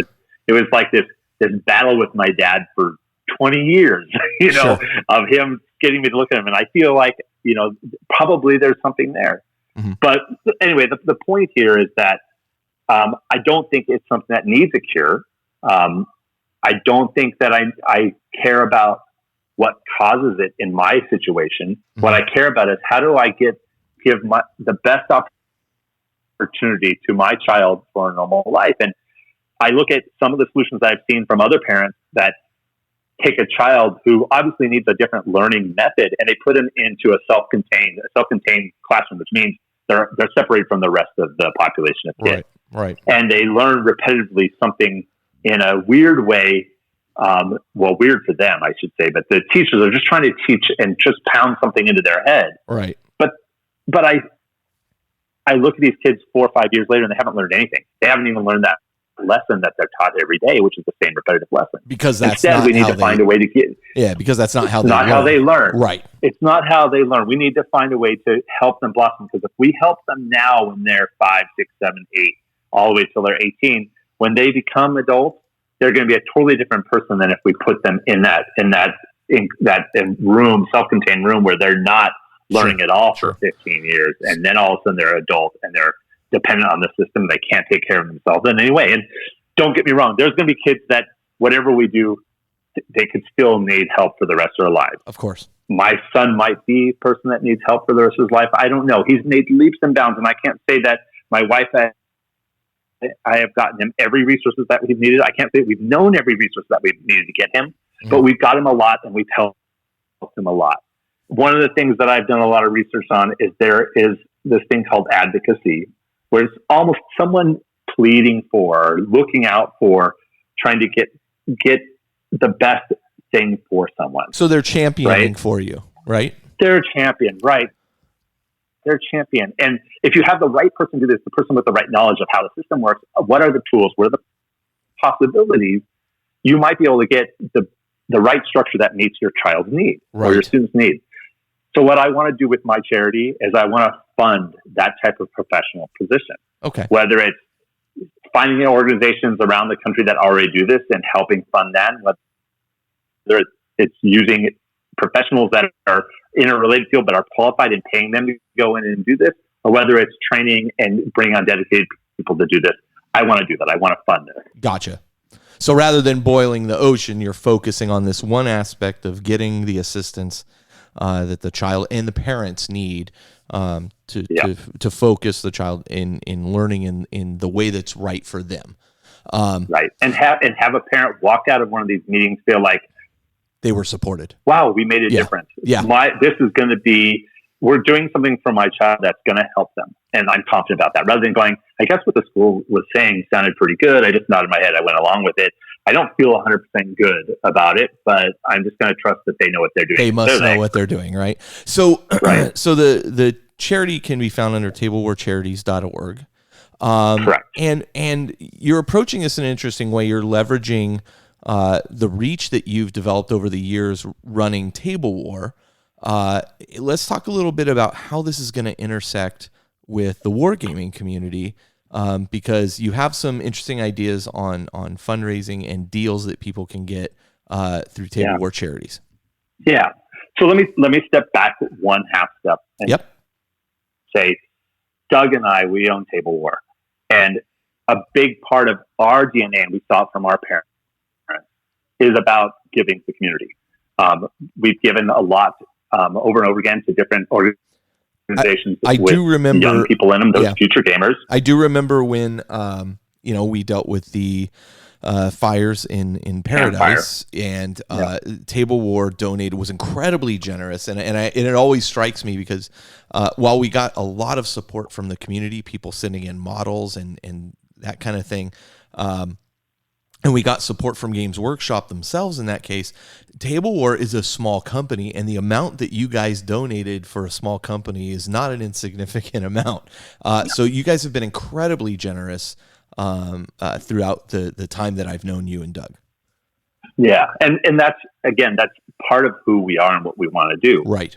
Now with Tablewar Charities, I've put this together separately from Doug to go focus on autism. Right. Doug has been working separately from me on Wounded Warrior type of projects. Mm-hmm. He's a veteran, and so he's been focusing on that. So from my perspective, this is where my energy are going, and my wife and I are so passionate about this that we took our own money to start up this charity. Right. Now, going to your question, I look at the gaming community that Table War has reach into and say, I can leverage that. Table War is separate from Table War Charities, but Table War Charities can definitely benefit from things that Table War does. Yeah. And then I look at the gaming community, and I feel like it's a perfect place to go for several reasons. One, I've repeatedly watched and been, overwhelmed with the amount of generosity that I've seen come out of this community. It's a great community. We all love it. We know why. Mm-hmm. But these people are great. Two, there's probably a lot of people in the community that are affected either directly or indirectly by autism. Yeah. Yeah. Right. And three, it's just, I've seen it work. Right. So I look at, and I was very inspired by what Mike Brandt and his mom do with the Nova Open. Sure. They have set up, and they just did their 10th year of this, right? This full mechanism, and I'm not looking to go and replicate a whole event like they are. But they've created a mechanism that they generate a lot of donations and a lot of money for charity. Yeah. And I've even seen that they're starting to look at ways that they can spread that beyond just cancer. Yeah. Right. So I think that's wonderful. And like I said, I was inspired by them. So I look at this as an opportunity, and there's lots of things as I think about raising money that I know I can leverage or borrow from them. For sure.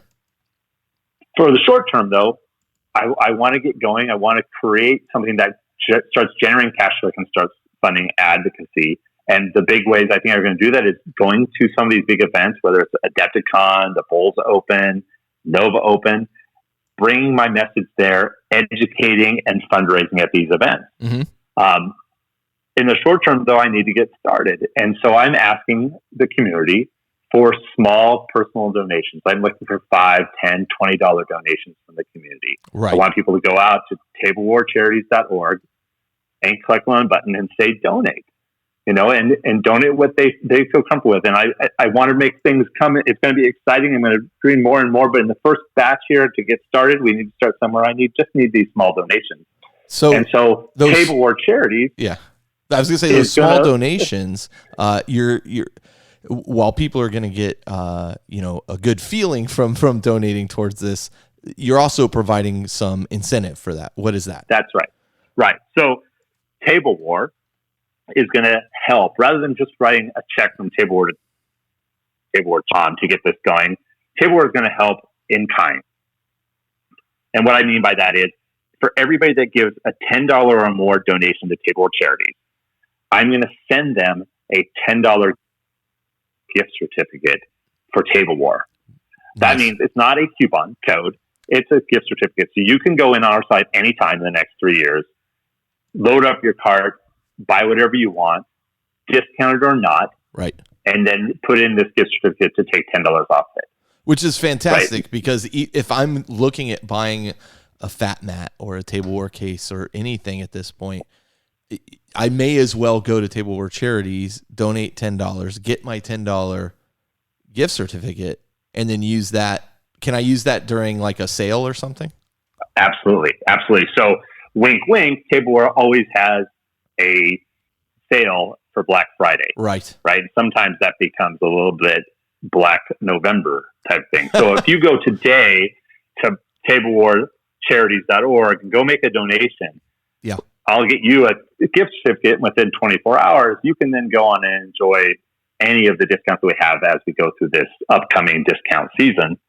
And right there, you feel good, as Carl said, you feel good for giving to charity. At the same time, you can bring home a product that you may have been looking to buy anyway. Fantastic. That's amazing. What other things are you looking to do above and beyond that as you go forward? I mean, what ideas are you kind of floating around right now? Yeah. Well, the most obvious and the idea that we've seen be most successful in charitable fundraising with this community is to bring awesome products from the gaming community and raffle them off to the donors of the attendees of these events. So we're looking at getting models, getting painters to come in and paint those models, and then we'll set up so these charitable ways of buying raffle tickets and a chance to take home some of these goods. Of course, again, because Tableware is there to help, you'll probably see a lot of these things bundled with the Tableware mat. So if you're getting a War Cry gang, you'll probably end up getting a War Cry gang, a mini case, and a small War Cry size fat mat or something like that. Sure. So we're working on that. As I've gone kind of with the soft opening, and this is before kind of going big with independent characters. Thank you very much, Carl. But I've already been getting feedback from the community, and I've had people jumping on. I have from CK Studios, I have Kat and Caleb. They're jumping on. They want to do some stuff for us. James and Kathy Wapple, who are amazing. They want to go and put something together, paint something up. I have Matt DePetro, Del Illabon. I have a couple others that are still we're talking about what they might do. I also have people donating miniatures. I have Mike Tunians from the Oak and Iron starter set from Firelock Games. Oh yeah. Tony Myers is jumping in from Hammerhead Games. We're hoping to get some of the other big names to drive some stuff. But the more we can get and package this up as something that can then drive an incoming donation stream, the more exciting it's going to be. So look for that. I mean, I think we'll start those big events at Adepticon, Bowls, and Nova. Obviously, the more events we can do, awesome. Yeah. We probably will be looking at how do we do something that's more virtual, where it's kind of like a out of cycle, virtual raffle type of thing over special things. But we want to make them special. They're not just going to be, hey, here's a shrink wrap box of GW miniatures. Of course. It's going to be something that's been professionally painted, looks beautiful, and maybe it's something that's more of a, one of those skirmish games that you've been thinking about getting into. Maybe it's something big. I don't think we're going to go with the big Titans and stuff like that, but we want to start with something small, but make it exciting, make it worth, make it at least fun to donate. Yeah. While supporting what I think is an absolutely terrific cause. Well, I think that's amazing, and you and I have spoken, and obviously you'll see more things here at the Independent Characters that focus on this kind of thing, and as we move forward, we'll see some exciting opportunities for people and our listeners. Great. Yeah. Well, Carl, I just want to say how grateful I am for your involvement and for this opportunity to come on to the Independent Characters and talk to your audience. Well, I remind you all to go ahead and check out tablewarcharities.org.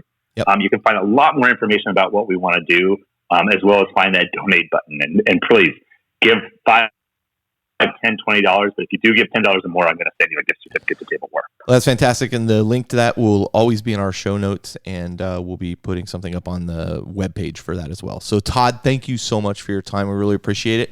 And I'm excited to see where this goes, man.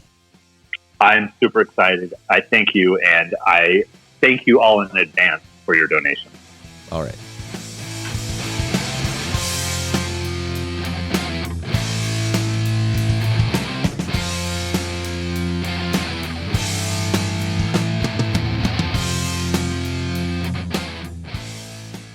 All right, and we're back. Just a few last-minute notes to kind of toss out there.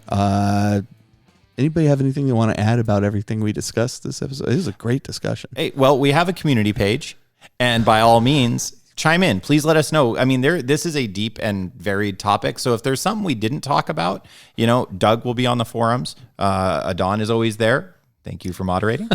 I'll be there. We do check them out. Take a peek in there and ask the question. There may be something else that people have questions about. So please get involved there on the community and specifically in the show discussion thread. Yeah, and also on that group, if you're moving, you're welcome to ask if anybody else is. Yeah. I'm moving to this area. Is anybody there? We've got fans on that page from everywhere. Somebody just did this yesterday. They were saying, "Hey, I'm going to Hawaii for XYZ thing. Does anybody know of any place?" Have you talked to Todd from Tablewar? Well, I also tagged James Stagg. I tagged him in the post, and he was able to actually give him some good information. And so, absolutely. I wanted to just give a shout out to some folks. People who posted in the original announcement for the show and talked about moves that they had made. I reached out to them and said, "Hey, you mind sharing some of your experiences?" So Teresa and Anthony and Elliot and Jason Motif. I knew you were going to say that. I deserve that one. Colin Ward, Dan Osborne. Thanks, folks, for getting back to me and giving me some of your experiences. I was able to kind of fold those into. Thanks for taking the time to reach out to those people too, Adon. It's really helpful. I think they all brought up stuff that I hadn't thought of. So great.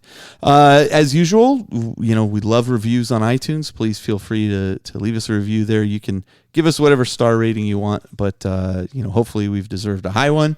But please do leave comments there. We read all those and really do appreciate it. Helps people find the show. As you know, you just said we have a Facebook page. We also have a Patreon. I'm getting a lot of questions on the group about what is Discord, or I hear you guys have a Discord channel. That Discord channel is available only to Patreon subscribers of the hero level or higher, $5 to higher level. That also gets you access to an extra episode of the show once a month, as well as a couple other little benefits there. So take a look at our Patreon page around that if you're interested. That Discord channel is a busy little channel. So. And the Patreon page can be reached from the independentcharacters.com. Is that right? Well, there's also a link in the show notes. Oh, okay. Great. Always a link in the show notes. We're always shilling for $1. We're not. We're not. But yeah, I mean, if you want to join, great. If you if you want to join at the $5 level, you can then listen to all the back episodes that we've recorded on there. My butt appreciates all you Patreons. Amen. Are you guys comfortable? Yeah, so these are great. So much better. So behind the curtain, I'm so glad to hear that. Last episode, I had to go out to my car and get a lumbar pillow. Yes, that's for right. my back. To which Josh, you freaking heartless jerk, had no end of joy laughing at my old man back, because I do have a kind of janky back. And yeah, he got a real kick. So Which is so funny because you're both young enough to be my kids. So. Well, and you're probably in better shape than both of it. Well, me for sure. Josh. Not Josh. A lot. No, not Josh. But point being, like, in a very real way, thank you. Like, in a very, sitting here for legit. 3 hours is a blast, until sometimes when I stand up and my back and legs are going, that was a little wild. I'm glad you're super comfortable, because they're great chairs. They're great. I really appreciate it, you guys. Yeah. So, for those people who haven't contributed to Patreon, you are benefiting from it just purely by the sense that the sound quality of the show has gone up significantly since we've taken donations from the Patreon and bought new equipment, new microphones, everything. It just makes life so much easier for us. So thank you to everybody who has joined in on that. So you guys got anything to add, or we'll move on to okay, so move on. That's good. Yeah, that was yours. I didn't mean to steal it. So this is Carl. This is Jody. This is Adon. And we're coming to you from the Astronomicon, where no matter where you move, you can always find a home with gamers. Where the movement phase isn't just part of the game, but part of life. Dang, that was a good one. Well done. And where warp lanes make moving so much faster. Wouldn't it be nice? Especially if you're fast warp lane to the left. Like if people would get out of your way. Right. All right. Oh, I like the movement phase one. You win.